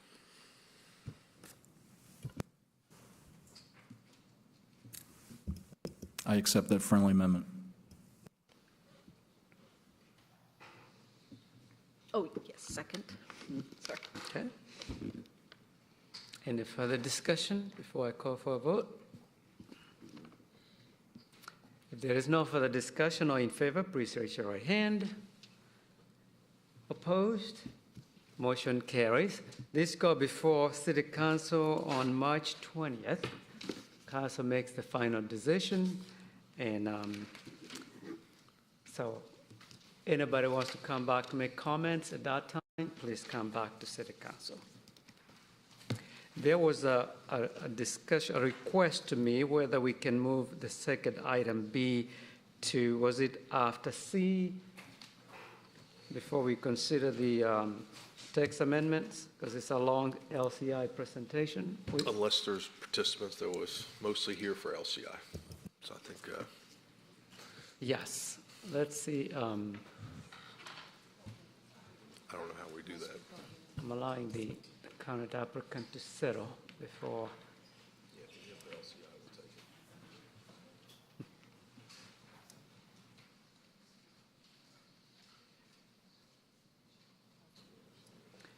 I think we can move forward with it.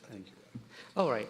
Next item is PH-23-04 South Main Street LCI. LCI stands for Livable Cities Initiative. Or Center, sorry. Ms. Cook. Thank you, Chairman. Since, I guess it's been almost a year, we have been working on the South Main LCI study. And the reason we were working on the South Main LCI study is because back in 2021, when we went through the comprehensive land use plan process and feedback and surveys to residents, they named South Main Street as the top street that they would like to see improvements. And that was improvements with land use, placemaking, streetscape improvements, and how do you make it more pedestrian friendly. So we did apply for a grant to the Atlanta Regional Commission, and we were successful, $200,000 grant, and our Kimley Horn was actually hired to put the plan together, and they've gone through the process and the outreach and the public input. So we're excited to show you what we have created. And Eric Bosman, who needs no announcement. Yeah. It's been a little while since I've been here. So I'm Eric Bosman with Kimley Horn. It's been our pleasure to work with the city and with the South Main Street community on the Livable Centers Initiative Plan. And as Ms. Cook said, I mean, this not only came out of the comprehensive plan, but if you go back and look at the downtown master plan from 2015, there was a South Main Street area, but not particularly well defined. It was sort of still looking for its identity. So this is the study to do that, really to build on the downtown plan, the comprehensive plan, and help this area find its vision and identity today within the city of Alpharetta, and as consistent with most of your Livable Centers Initiative plans, also to really define a transportation set of projects that would enhance livability and walkability in the district, while also looking for opportunities for creative placemaking and anticipating the future of development within the South Main Street corridor. So the study area that was defined for this study does follow the downtown master plan from 2015. It is essentially the South Main Street area from Old Milton Parkway on the northeast, over to Upper Hembury on the west, you will notice that this is not a very consistent study area. It's because it follows those properties that front South Main, and on the south side of South Main, you actually have the city of Alpharetta city limits, which jog with the city of Roswell city limits as well. But it's every property that has frontage on South Main. And we'd be remiss if we didn't point out that the biggest feature is that just north of this area is Wills Park, your signature central park within the city of Alpharetta. And so one of the major challenges and opportunities with this study is how really to reintegrate Wills Park and the South Main Street corridor. Today, you can easily drive this corridor and have no knowledge that Wills Park, your signature central park, is just to the west, one property deep. The process has followed a fairly standard community planning process, 4 phases: community vision, existing plan assessment, all of the concept work, which revolved around economic and development strategy, the transportation strategy, and the placemaking strategy, and then the recommendations and documentation. Throughout this process, we had a stakeholder group that met on multiple occasions. Mr. Brady had a chance to participate and did participate, not just the opportunity. He did participate in many of those meetings. We also had 3 public events and public meetings, including one at Fairway Social, which may be the most fun that I've had at a public meeting in quite some time, particularly post-COVID. As we worked with the community, this is a very simple wordle, but it really does strike the heart at what folks were looking for. So, providing more walkability, more connectedness, more identity, without losing the tree-lined sort of traditional character of the district. And so our recommendations fall into 3 different timeframes. We're going to talk about near term, essentially think of like 1 to 3 years, midterm 3 to 5, 3 to 7 years, and then long term probably 7 to 10 years. So the near term strategies include really building off of what GDOT, the improvements and enhancements that GDOT has made that are very automobile oriented. How do we come back behind that and make people oriented amenities and improvements? Reclaiming some of the extra right-of-way that will be left over when GDOT is done, that is publicly owned property, that there may be some things we can do in terms of placemaking and art, enhancing that connectivity into Wills Park, and then defining the branding and the theme for this corridor moving forward. So these are some visual images and renderings that look at what we can do from a placemaking standpoint once GDOT is finished. It's really about adding back in the landscaping, the lighting, some of the placemaking, the art, as well as doing something with the very large retaining walls that will be left when GDOT is finished, and greening those, looking at some artistic treatments to really soften that and add pedestrian and people-based amenities back into the corridor. I mentioned the remnants that are left over. There are no less than 5 areas along this corridor where GDOT had to purchase right-of-way to make their improvements, but when they're done, they're almost perfect little mini pocket parks. So if the city can create an agreement with GDOT in order to take back over that space, it's actually a perfect place to envision where some public art could be created, or some additional lighting or banners or landscaping that can really reinvigorate some of the character back into this district. I think we heard a lot from the public that sort of a public art theme or something that could bring this area back together as a placemaking or as a maker space is something that was very interesting to the community. Creating that connectivity into Wills Park, there are multiple little opportunities where we can create some trail connections and green connections from South Main Street back into the park. We think in doing that, not only with trail connections, and those could be soft trail connections in some locations, a small sort of gateway feature to do that would be helpful as well, again, to bring the park out to South Main Street. Most people prefer the more traditional look, which is the larger picture on this. These are just concepts. You still need to work with a branding firm to sort of finalize these, but most folks preferred the more traditional concept, the larger picture, versus one that was more contemporary on the right. And in terms of branding and theme, we didn't solve that during this process. We solved that people said they want a brand and they want a theme, and so these were sort of the ideas in terms of the Alpharetta Parks and Arts District, recognizing Will Parks and the public art motivation. The South of Wills, or the SO District, sort of gained some popularity in terms of sowing character, sowing growth and investment, It also plays off of some of the agricultural and grove features that you'll see a little later in the plan. Some folks favored retitling this area as SOMA, the South Main Street District, but we also found, I think, that there is a cosmetics brand that also ties into SOMA, so you'll want to do some vetting and some more intensive Googling before you decide on a final brand. So ultimately, our recommendation is folks are really interested in branding this area and giving it, sort of a theme that you can base that character on, but we are not branding consultants.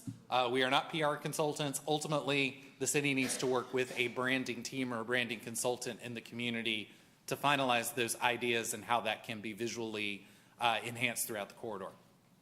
I'll be very brief on midterm strategies.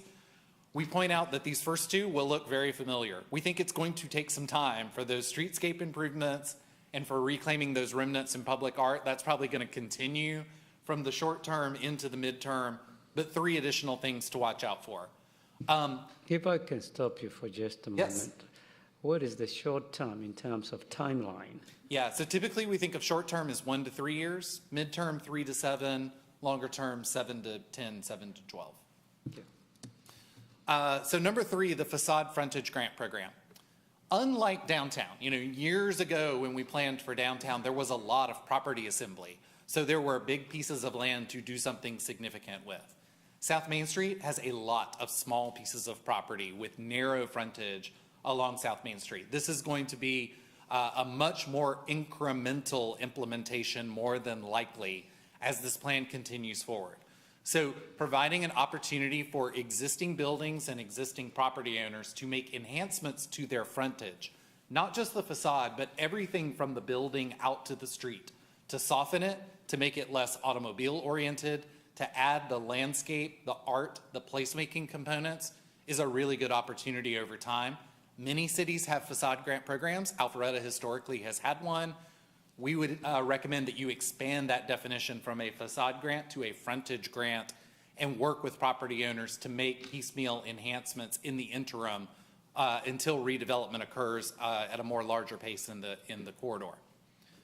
The Maxwell Road extension is a big idea. This is not a mandate. This is an idea. This is a concept. If some property assembly is done on the south side of Main Street, once the GDOT project is completely finished, Maxwell Road is still going to tee into South Main Street in a way that really isn't super pleasant. If some property assembly is done on the south side, we would encourage the city to work with those developers to realign Maxwell Street so that it comes directly into South Main, preferably in the middle of the corridor where the intersection separation is greater. That will allow you to have more 100% intersections and less vehicular pedestrian conflicts at sort of these strange angles on South Main Street.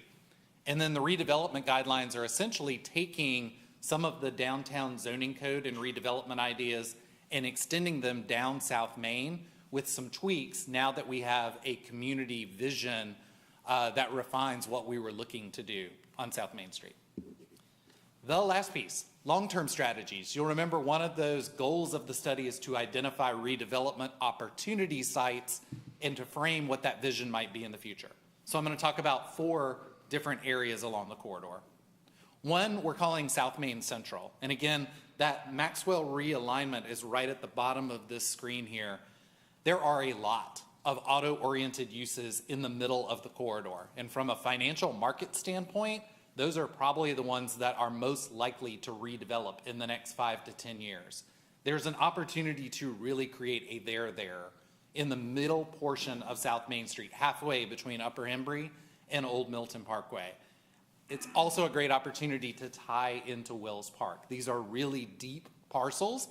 There may actually be some opportunities in the interim to work with some of those private property owners to expand the park or to create something that then faces back onto the park. So this is an area where activation is going to be very important, thinking about the long-term vision, and if you're really astute, that whole section of South Main Street that we have colored on this graphic is the Fulton County Schools bus depot site. Now, we're not using all of the bus site, but we think there's an opportunity, hopefully, to partner with the school system, because for this corridor to really have the character that you want in the future, development needs to be on both sides, not just on one side, with a big hole where we have some buses parked on the south side of the street. We have a second area that we call cottage commercial. There's a really interesting set of older, what used to be residential homes, now are commercial cottages on the south side of Main Street. We can't expect that all of those are going to stay over time. I mean, some of those are probably not in the greatest condition. Some can probably be enhanced. Others will be replaced. But we think the character of that is super interesting. And it actually works really well with the scale of development that you're seeing over at the Maxwell. So there's an opportunity to reinforce sort of this idea and maybe some incentives for cottage commercial with more pedestrian-oriented spaces. It starts to create that interesting little combination of little retail outlets and restaurants that all are focused around a central pedestrian way rather than a street.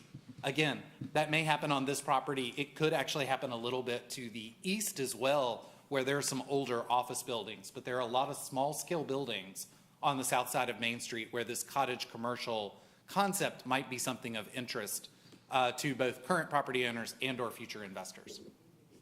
The third of four areas is called the Grove. This is actually just taking the Parks Master Plan to a next level and thinking about this entryway between downtown and Wills Park. Previously, the Alpha Loop does not go to Wills Park, and it's very important that there's not a high-speed bicycle way through the middle of Wills Park where we have a lot of pedestrians, small children that are there today using those current facilities. But there's a way to bring the Alpha Loop through this concept to Wills Park and then around the south side where it's not through the major pedestrian ways. We also see an opportunity for some edible landscapes and some agriculture in this area to bring a new element to this area of Alpharetta. And then the last piece is Alpha Park. We recognize that Alpha Park is one of our neighborhoods in Alpharetta, actually probably our best neighborhood in Alpharetta that currently houses workforce housing at a price point that is more affordable than others within the city. While that is recognized by a lot of the public who attended these meetings, what we do with that in the future was not a point of consensus within this process. What we talked about was adding walkability, looking at some on-street parking, providing an opportunity for those homeowners to reinvest and increase the value of their homes. But the particular policies behind how we do that were not a point of consensus, even though we talked about things like accessory dwelling units and adding on to existing homes while trying to keep the character of the neighborhood.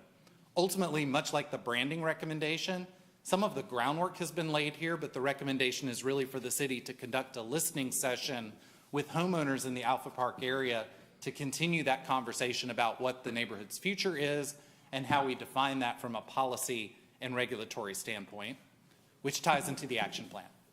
Now, adopting these small area master plans, these livable centers initiative, doesn't change the underlying zoning today. These plans get incorporated into the comprehensive plan and become a policy document upon which future policies, budgetary decisions, and development decisions can be made. So the 100-day action plan is about what can we do to implement portions of this plan quickly. Part of it is this process to adopt and incorporate the plan as part of the city's comprehensive plan as greater definition for the South Main Street area. We would also encourage the city to keep moving on those conversations with Alpha Park, the branding discussion, discussions with GDOT about reclaiming those right-of-way remnants, and starting to put some work behind the public art program. Then you move into the 5-year action plan, which usually has to do with investments related around transportation and infrastructure improvements. So again, you'll see the short term here, year 1 to 3, the corridor branding and theming, streetscape enhancements to State Route 9, and reclaiming those right-of-ways to make progress on the public art plan. In the medium term, it's those more expensive improvements, the Maxwell Street extension, the Grove and the Alpha Loop Trail Spur into the park, as well as what comes out of those further discussions with Alpha Park and potentially sidewalk and trail extensions into the neighborhood. So that is about 12 months worth of planning and a 60-page document in far less slides, and I'll be happy to answer any questions that you have. Thank you so much. Any questions? I don't have any questions, but I thank you for doing such a condensed presentation. The document in our packet was 120-something pages long, so this was very appreciative of but I think it looks like a really strong plan. And I'm partial to the south of Wills, if anybody is caring about branding. I think I think one of the things that I see as really a priority here is Wills Park and the lack of visibility and the lack of recognition of our crown jewel park in the city on that side of town. So I think that the more we can do to promote that and create paths and walkability, I think it will just take off from a redevelopment opportunity. I want to thank you also, obviously, being on this process with you. I know it's a lot of iterations. I know that first one we kind of almost scrapped and started over with a lot of kind of heated discussions on there. I can tell you I was very sensitive because, we made a significant investment with Village Park right there at Wills Road, and expanding into that, we hope that this whole area became more walkable, livable, and families would participate in this. And I think the ideas of the new sidewalks and everything else, I actually agree with you. My whole thing was bring Wills Park out. Let's, or more access points to get in there, whether you're biking or activities and all these pieces. The toughest challenge about South Main Street is there's a lot of operating business that you got to go buy. And today it's pencils down because you can't make those economics work. Go buy something, replace it, construction costs, interest rates, all these things come into play. But I think that long-term vision that you're looking at, I think it's exciting to kind of see this area kind of synergize, probably the best way. So thank you for all your efforts. Really appreciate it. Thank you. I think one of the remarkable things about LCI programs is that our staff is basically envisioning our city in this fashion all the time, because it's really for purposes of making communities more vibrant and walkable and livable, and to be able to capitalize on a grant is even better because we can focus like they did and did a great job, not only in the planning, but also in the presentation today, which it's a lot of information in a few minutes to present. And I hope the public will actually read it and just see what the great things the city is doing, not just now, but all the time. Because they're looking at these opportunities constantly. And this is leveraging a grant opportunity to even do, expedite such type of planning. So thank you, staff, and thank you, Kimley Horn, for the work you've done. I'm in Wills Park almost every day walking, and that park is getting busier and busier. And I know that's not the only focus here, but the city is doing some really good things with the equestrian. They're planting a lot more new trees, and to brand it, to put some more improved signage up. I know where it is, and a lot of other people do, but it would really help. So I think this plan is real positive. There's no way I couldn't support this. Very, very positive here. I just wanted to echo all that. I loved everything I saw and read in the study, and I'm in support of all of it. One question while you're here that I can't let get by, and I did see reference to it in the 190-page PowerPoint, but tell me about those, personal opinion, but I've had some members of the public ask me about it, those wildly ugly stamped concrete walls that GDOT has put up and down Highway 9. Is there any concern that if we don't do something, I think I saw something about beautifying those. Softening. Can you speak to that a little bit? Because no matter what we do to storefronts and things like that, if that's the entry to that, it's like a really, really bad hors d'oeuvre before a really good dinner kind of thing.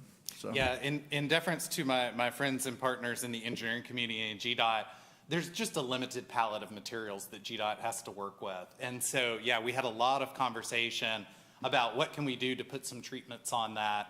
And I think the two things we heard the most about are looking at some growing vines that would basically, if we could plant them at the base of the wall or behind the top of the wall where they can grow over the front of the wall. I mean, I'm an old Chicago Cubs fan, so think about, the outfield wall at Wrigley Field. It's a hard brick wall, but when you get the ivy growing over it, it just has a completely different character to it. So I think that's the landscaping treatment that we envision that is pretty low cost and low maintenance. The other thing that can be done is to embrace that as part of the public art program and do some art treatments on those walls. I'm just well aware from 20 plus years of doing this that public art is in the eye of the beholder. The landscape is the easy way. The public art could be super interesting, but takes a little bit more time in public discussion. Thank you.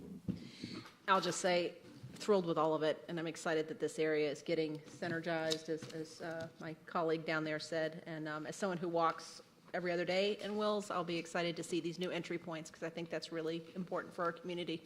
Thank you. All right, last but not least, I'm always amazed at the work that you do. Your presentation was really good, and the public input is always amazing to me. How thoughtful they are, how much they want to see our city grow and enhance, and of course how much work our staff does endlessly. So I'm very excited about this, and so thank you for all the work you did and staff. Well, any further discussion about this? Questions? If there are none, anyone can, well, is there anyone in the public who would like to comment on this? Seeing none, I would just turn it over to the board for a motion. Mr. Chairman, I'd make a motion to approve PH-23-04 South Main Street Livable Centers Initiative, LCI, as noted by staff. Second. Motion has been made, properly seconded. Any further discussions? Hearing none, all in favor, please raise your right hand. Motion carries unanimously. It goes before council on March 27th for consideration. Does the board want to take a break, or you want to continue? All right, 5 minutes break. You don't speak up, we keep going.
This meeting is in order. If you can take your seats so we can proceed with the meeting. The next item on the agenda is CLUP-23-01/Z-23-05/V-23-02, 133 Cummings Street. And Michael will be presenting.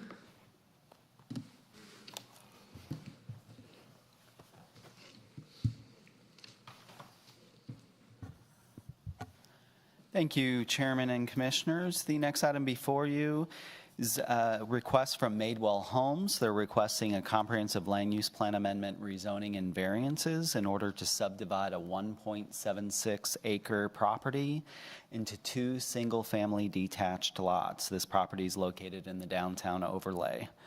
Comprehensive land use plan amendment is requested from low-density residential to downtown residential density. There's a rezoning request from R15, with minimum 15,000 square foot lots, to DTR, downtown residential. There's also 2 variances, a variance to reduce stream buffers and impervious setback, as well as a variance to reduce a rear building setback associated with Lot 1. In conjunction with this application, there is the applicant is proposing to save and restore a historic property, a property that is on the city's historic resources inventory. It's the Gardner House, and that Gardner House is located at 133 Cumming Street, southeast corner of Cricket Lane and Cumming Street. And the 2 units on the property would represent a density of 1.14 dwelling units per acre. Do you have the location map up on the overhead? And then this is a change to the future land use of the property, and I just wanted to show you the future land use map. So this is the property in this location. Current future land use is low-density residential. The actual downtown overlay boundary is the rear side of this property. I don't know why this blue line is over here. It's slightly off. But the downtown overlay stops at this location here. You can see the west side of the property is downtown residential density, which is the future land use designation that the applicant is requesting, as well as the properties to the south. The property is currently developed with a 1-story, 2,300 square foot home. As I mentioned, it's known as the Gardner House. Just a quick fun fact on the Gardner House: the Gardner family acquired that property in 1915. They built the existing structure on the property in 1930, and they lived in that structure for about 50 years. As I mentioned, there are 2 variance requests. So this is the applicant's site plan. The first variance request is to reduce the rear setback on Lot 1 from 10 feet to 5 feet. And that would be, this is the Gardner House here. This is the rear property line that is proposed.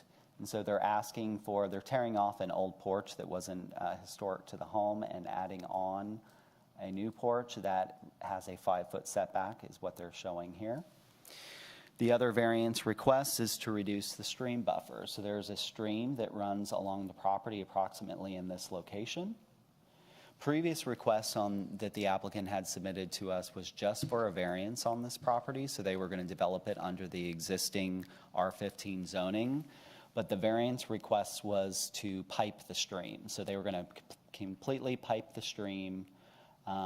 The applicant and staff discussed that, and basically we felt like there was a better option here in order to preserve some of the stream buffer on the property. The applicant did amend the plan, and they came back. They went from a plan showing 3 residential lots with an additional residential lot down here on the south side of the stream. They removed that lot. They are no longer impacting any of the stream buffer or impervious setback south of the stream. There is only impacts that are shown on the north side of the stream. So this is a perennial stream. It has a total required buffer and impervious setback of a total of 150 feet. The applicant is asking to reduce that only on the north side of the stream. The buffer and impervious setback, they're asking to reduce that from a total of 150 down to a total of 50.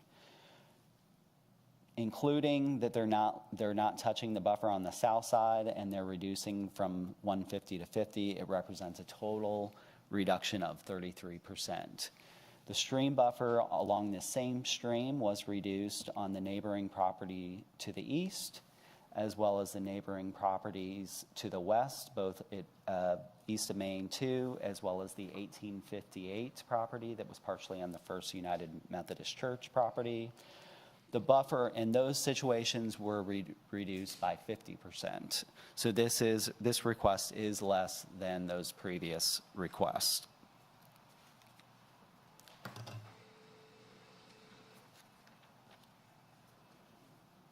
As I mentioned, the applicant originally was proposing to pipe the stream in order to allow for that third lot. They were successful in getting a nationwide permit in order to do that. But again, they're no longer proposing to pipe the stream. They're leaving the stream with buffers on both sides, just reduced on the north side. Currently, I believe when the latest site plan was provided to me, that mitigation for the buffer encroachment was not being proposed at that time. I believe the applicant is agreeable to to mitigating that stream buffer encroachment. With regard to the city stormwater engineer, she is recommending, if this is approved, that mitigation includes 2 times the required runoff reduction volume and a variety of BMPs or best management practices, enhanced buffer plantings, as well as stream bank stabilization along the stream.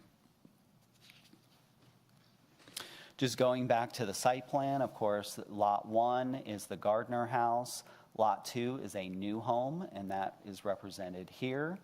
And then the rest of the property is on its own separate lot with no development proposed. So this stream buffers must be on their own separate lot. So there is a third lot, but that lot will not be buildable if approved.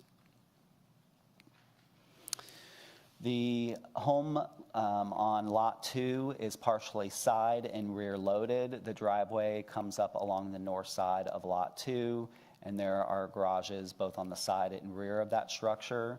With regard to the Gardner house, the applicant is looking at removing additions that were not historic to the home at the rear of the home, as I mentioned before, adding a detached, 2-story detached garage to the east side of the Gardner home, as well as pool and cabana on the west side. And I do have pictures of that. And these improvements to the Gardner house have been reviewed by our downtown consultant, who believes that the additions are consistent with the architectural style of the home. So this is the home from Cumming Street.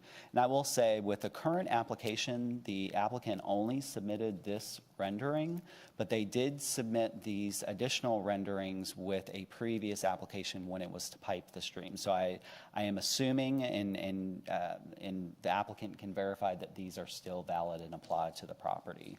So this is looking at the property from the corner of Cumming Street and Cricket Lane.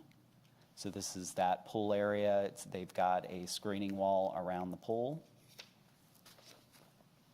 This is kind of a bird's eye view from Cricket Lane looking down into the pool area in cabana proposed on the west side of the home.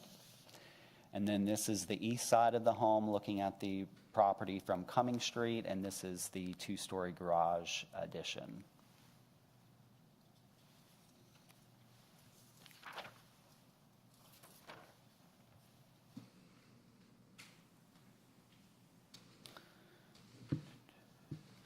Gardner House has an existing 10-foot setback along Cumming Street. The applicant is showing for Lot 2, there is, and this actually may be able to show this a little bit better. So I just blew up the site plan and I wanted to label a couple things. So there is going to be some right-of-way dedication that is required from this property, both along Cricket Lane and Cumming Street. The green line here represents the existing property line. The red line represents the new property line after right-of-way dedication. And then the blue line here, the applicant is proposing a 5-foot privacy wall along Cumming Street and Cricket Lane. A note on the plan refers to brick, stone, wood, or black metal privacy wall with columns. So we do have some conditions, as you can see. After right-of-way dedication, portions of that wall would be shown in the public right-of-way. We would not allow for vertical improvements in the public right-of-way, so that wall would need to come back. I'll mention, highlight that condition when we get to it. The setback for, the front setback for Lot 2, the home on Lot 2, after right-of-way dedication, the closest portion of the home would come to this red line is within a little over 1 foot. So we are looking for a greater setback. We did look at the setbacks in the area here. This is a change to the future land use as well as rezoning of the property. So we looked at the surrounding development pattern. The two homes directly across from this development and east of Main 2, we measured a setback from Cricket Lane of 19 and 24 feet. And then the homes to the south, the 3 detached homes immediately south of this development are zoned R15, so our traditional zoning district, which have much greater setbacks. And those setbacks range from 53 to 61 feet. If approved, staff is recommending a 20-foot setback along Cricket Lane. There is a 6-foot sidewalk, 8-foot planter, and 4 on-street parallel parking spaces depicted along Cricket Lane. An 8-foot sidewalk with 4-foot planter is depicted along Cumming Street.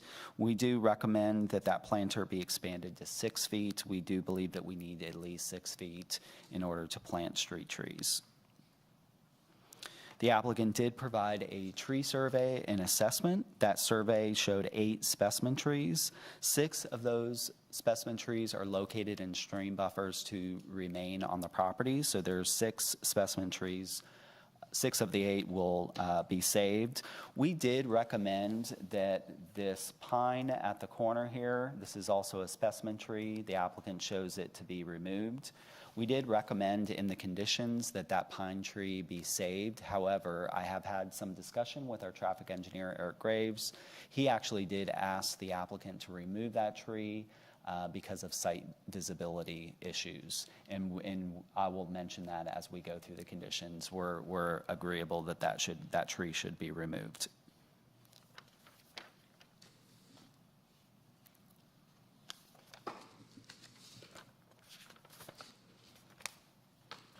Of course, looking at the applicant's request against the established review criteria, we do believe that the future land use change, given the surrounding downtown residential density designation, we do believe this is appropriate. The density that they're actually proposing here, 1.14 dwelling units per acre, is actually more comparable to the low density designation of the property. The change is just needed to achieve the rezoning to downtown residential DTR in order to take advantage of the lesser setbacks that you find in the downtown. It also, that rezoning also gives the applicant a little bit of more flexibility. He does have some hardships on this property, given that there's a historic home being saved, which will have to be restored,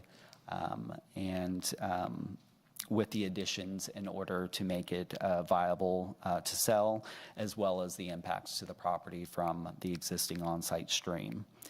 Of course, we are recommending that if this approved, that there is a greater front setback provided along Cricket Lane. We believe that that should be at least a 20-foot setback, and that the privacy wall not be located in the public right-of-way. The applicant did provide a citizen participation plan. They did indicate that they had received some comments from surrounding residents. There were concerns over the width of Cricket Lane, and with that reduced with adding on-street parking, that the applicant attempted to address those particular concerns.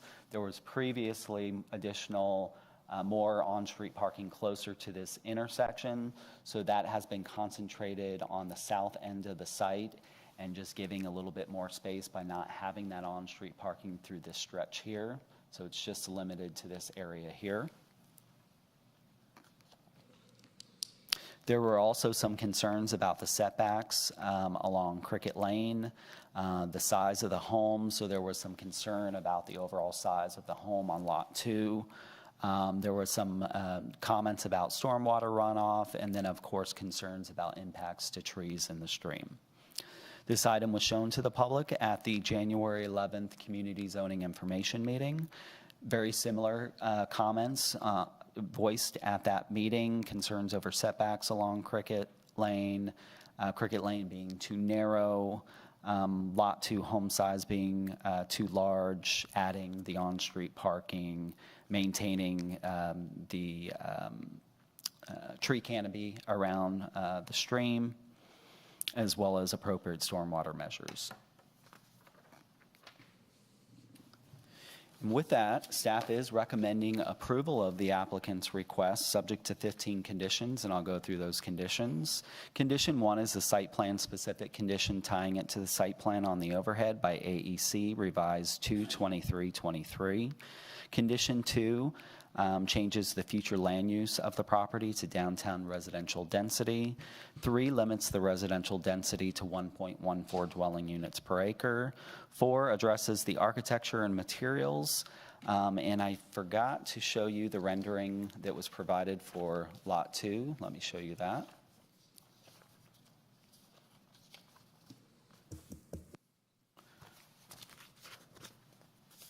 And this looks to be a photograph example of a home that they would like to build on Lot 2. This is what was provided. The downtown consultant did review this, felt like it was similar to,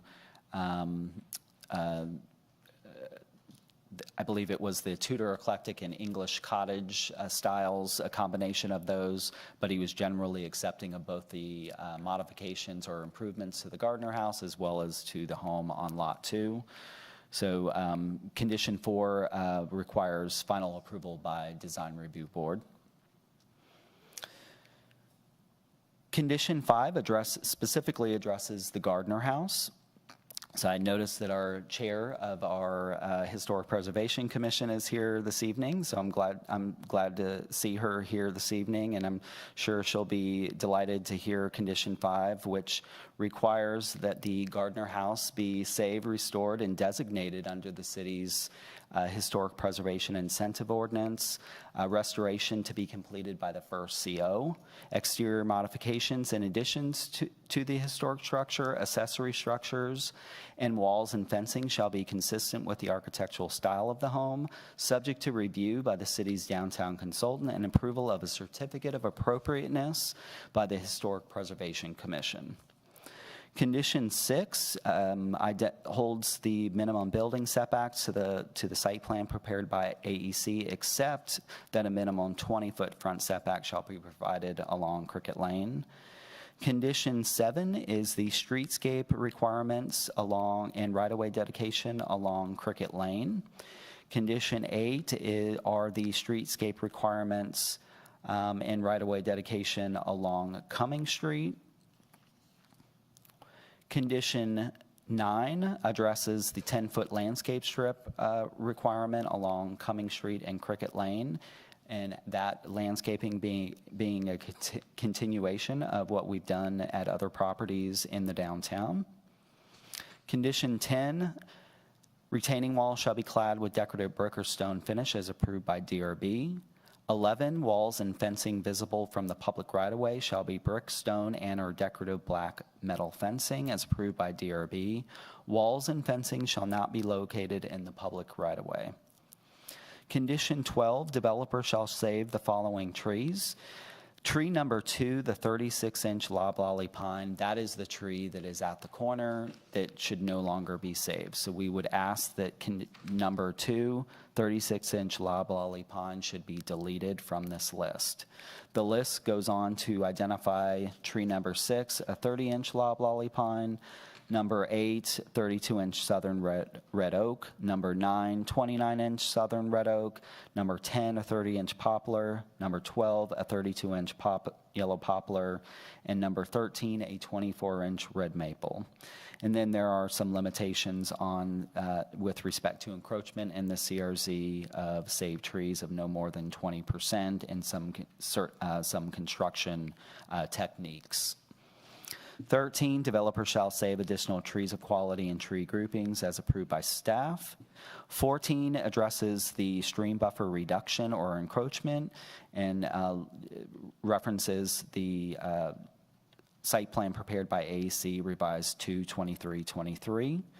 And then condition number 15 is the mitigation for the stream buffer impacts. It is set up as as I mentioned, the city's stormwater engineer has already weighed in on this, and she believes that a combination of A, B, and C, which is the additional runoff reduction, buffer enhancement, plantings, as well as a stream bank stabilization is what is appropriate for this property. However, she did believe that this condition, adding both D and E, was appropriate just in case there are, as a result of further examination of this, there may be some additional mitigation measures that could be appropriate. And that is the conclusion of my presentation. If you have questions, I'm happy to answer those. Thank you, Michael. Do we have is there a floodplain within this property? I'm sorry, I missed that. Is there a floodplain within this property? As far, I don't recall Jill calling out any floodplain in the property. Of course, there's the stream that goes through the property. I don't recall her ever referencing that there was any floodplain on the property. Okay, thank you. Michael, so the rendering or the elevation we have for Lot 2 is just that one photo that was in our packet. You don't have any from the previous iterations of it? I do not. This is the only one that I have. And so I can see from the site plan that the house is just under the maximum coverage, right? It's 67% versus the maximum allowed is 70%. Yes. Right. So DTR has a maximum lot coverage, which is the same as the lot impervious area because it includes not only the building footprint, but all impervious area is the lot coverage. So this is an old site plan. Of course, I marked up. I had noticed this and the applicant corrected, so it is 67%. Okay. Do you know what the square footage of the home is? Do we have that anywhere? So it appears on Lot 2, their lot coverage here, I believe, is what they intended to mean building coverage. And they are showing 8,865 square feet. Okay. And that lot is about 0.66 acres. 28,000, almost 29,000 square feet is the total lot area of Lot 2.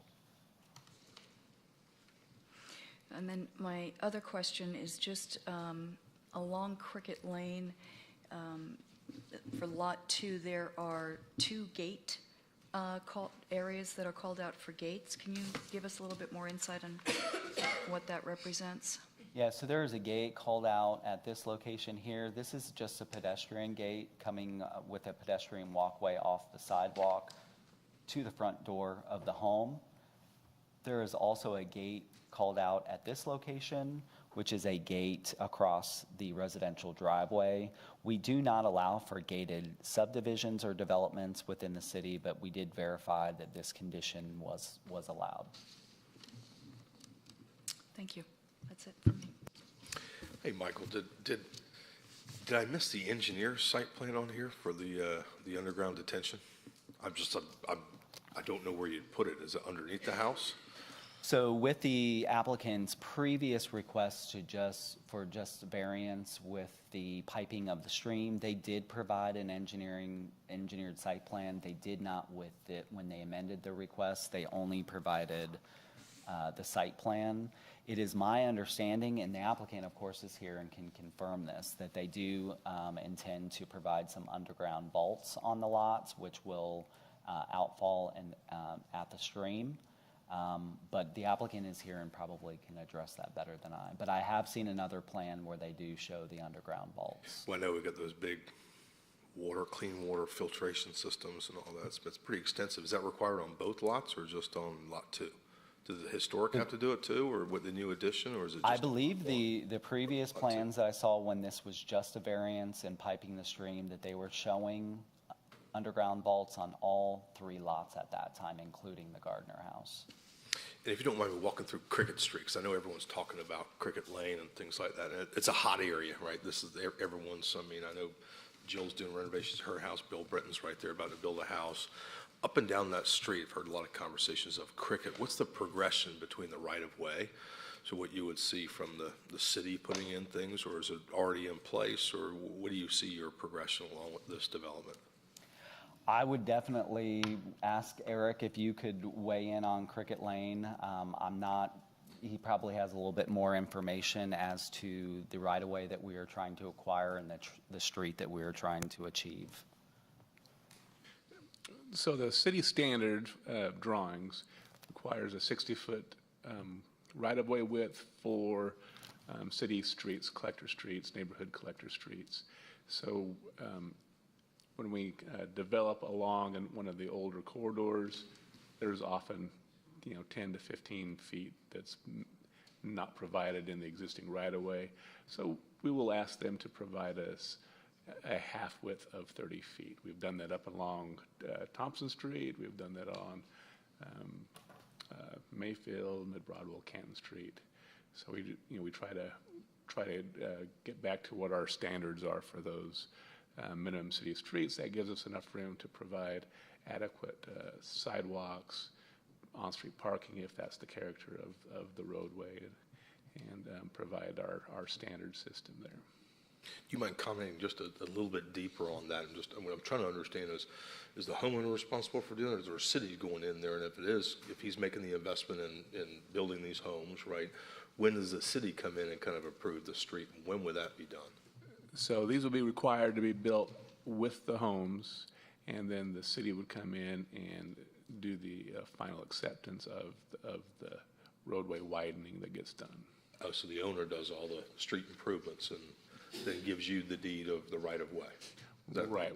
So when they do their final plat, there's a owner's acknowledgement stating that, so much so much land was deeded or platted to the city for roads or, utility easements and whatnot.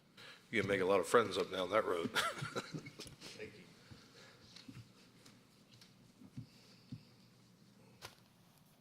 you. Guess I've got a question, Michael, about the front setback on Cricket relative to Lot 2. Did I hear you say, tried to write it down, that after right-of-way, the current plan has a portion of the house on Lot 2 1 foot from the property line?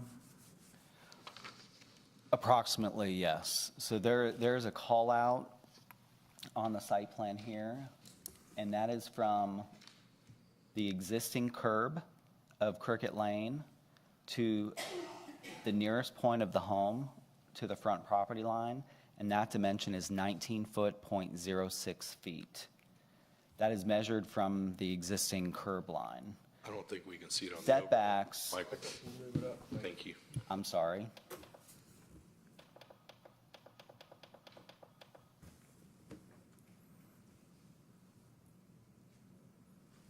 So I'm referring to right here.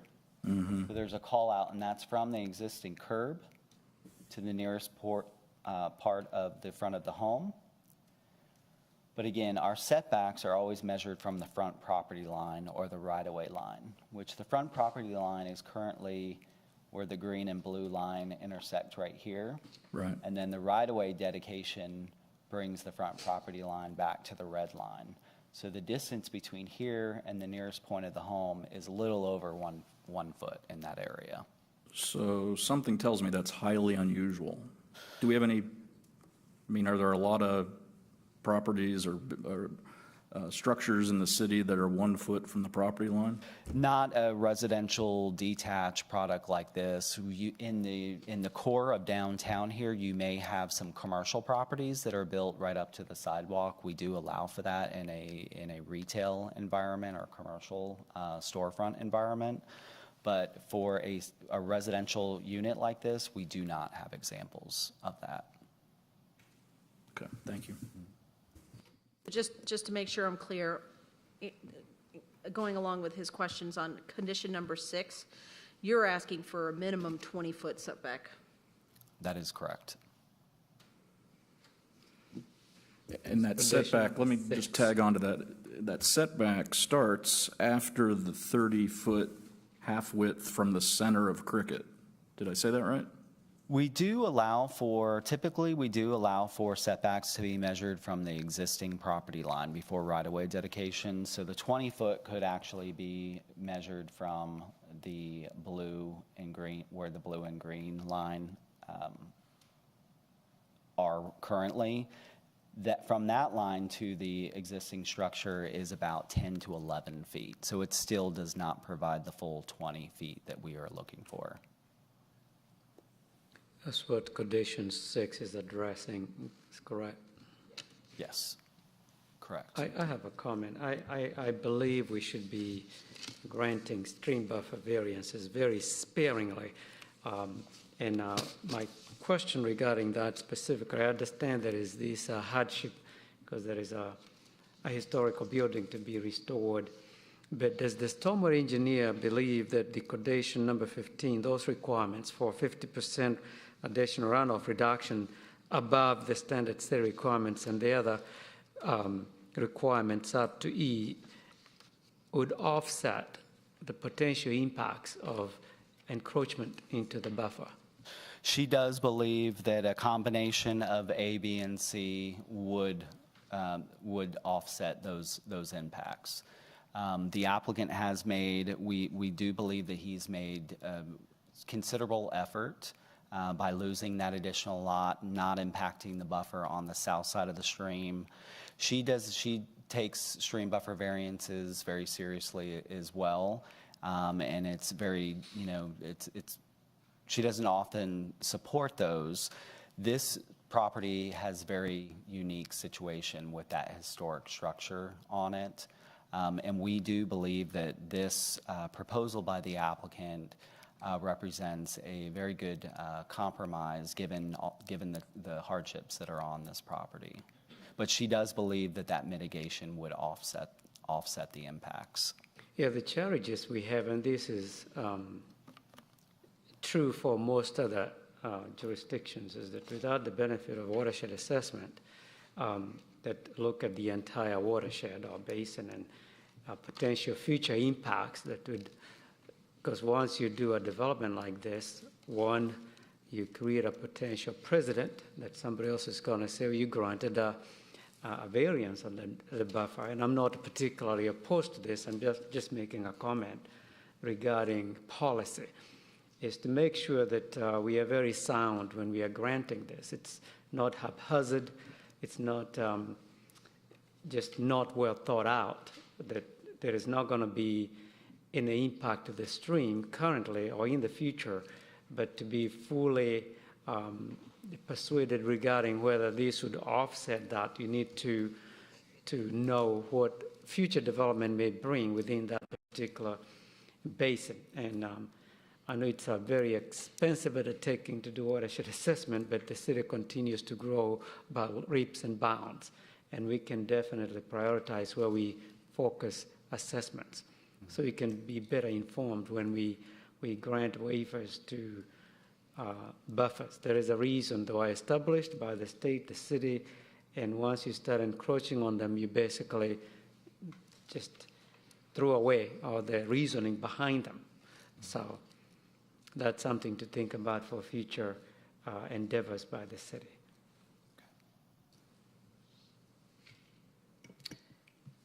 Michael, just you sent us an email today with the applicant's request for changes to 2 of the conditions, 6 and 8. I know we've talked about 6 extensively. On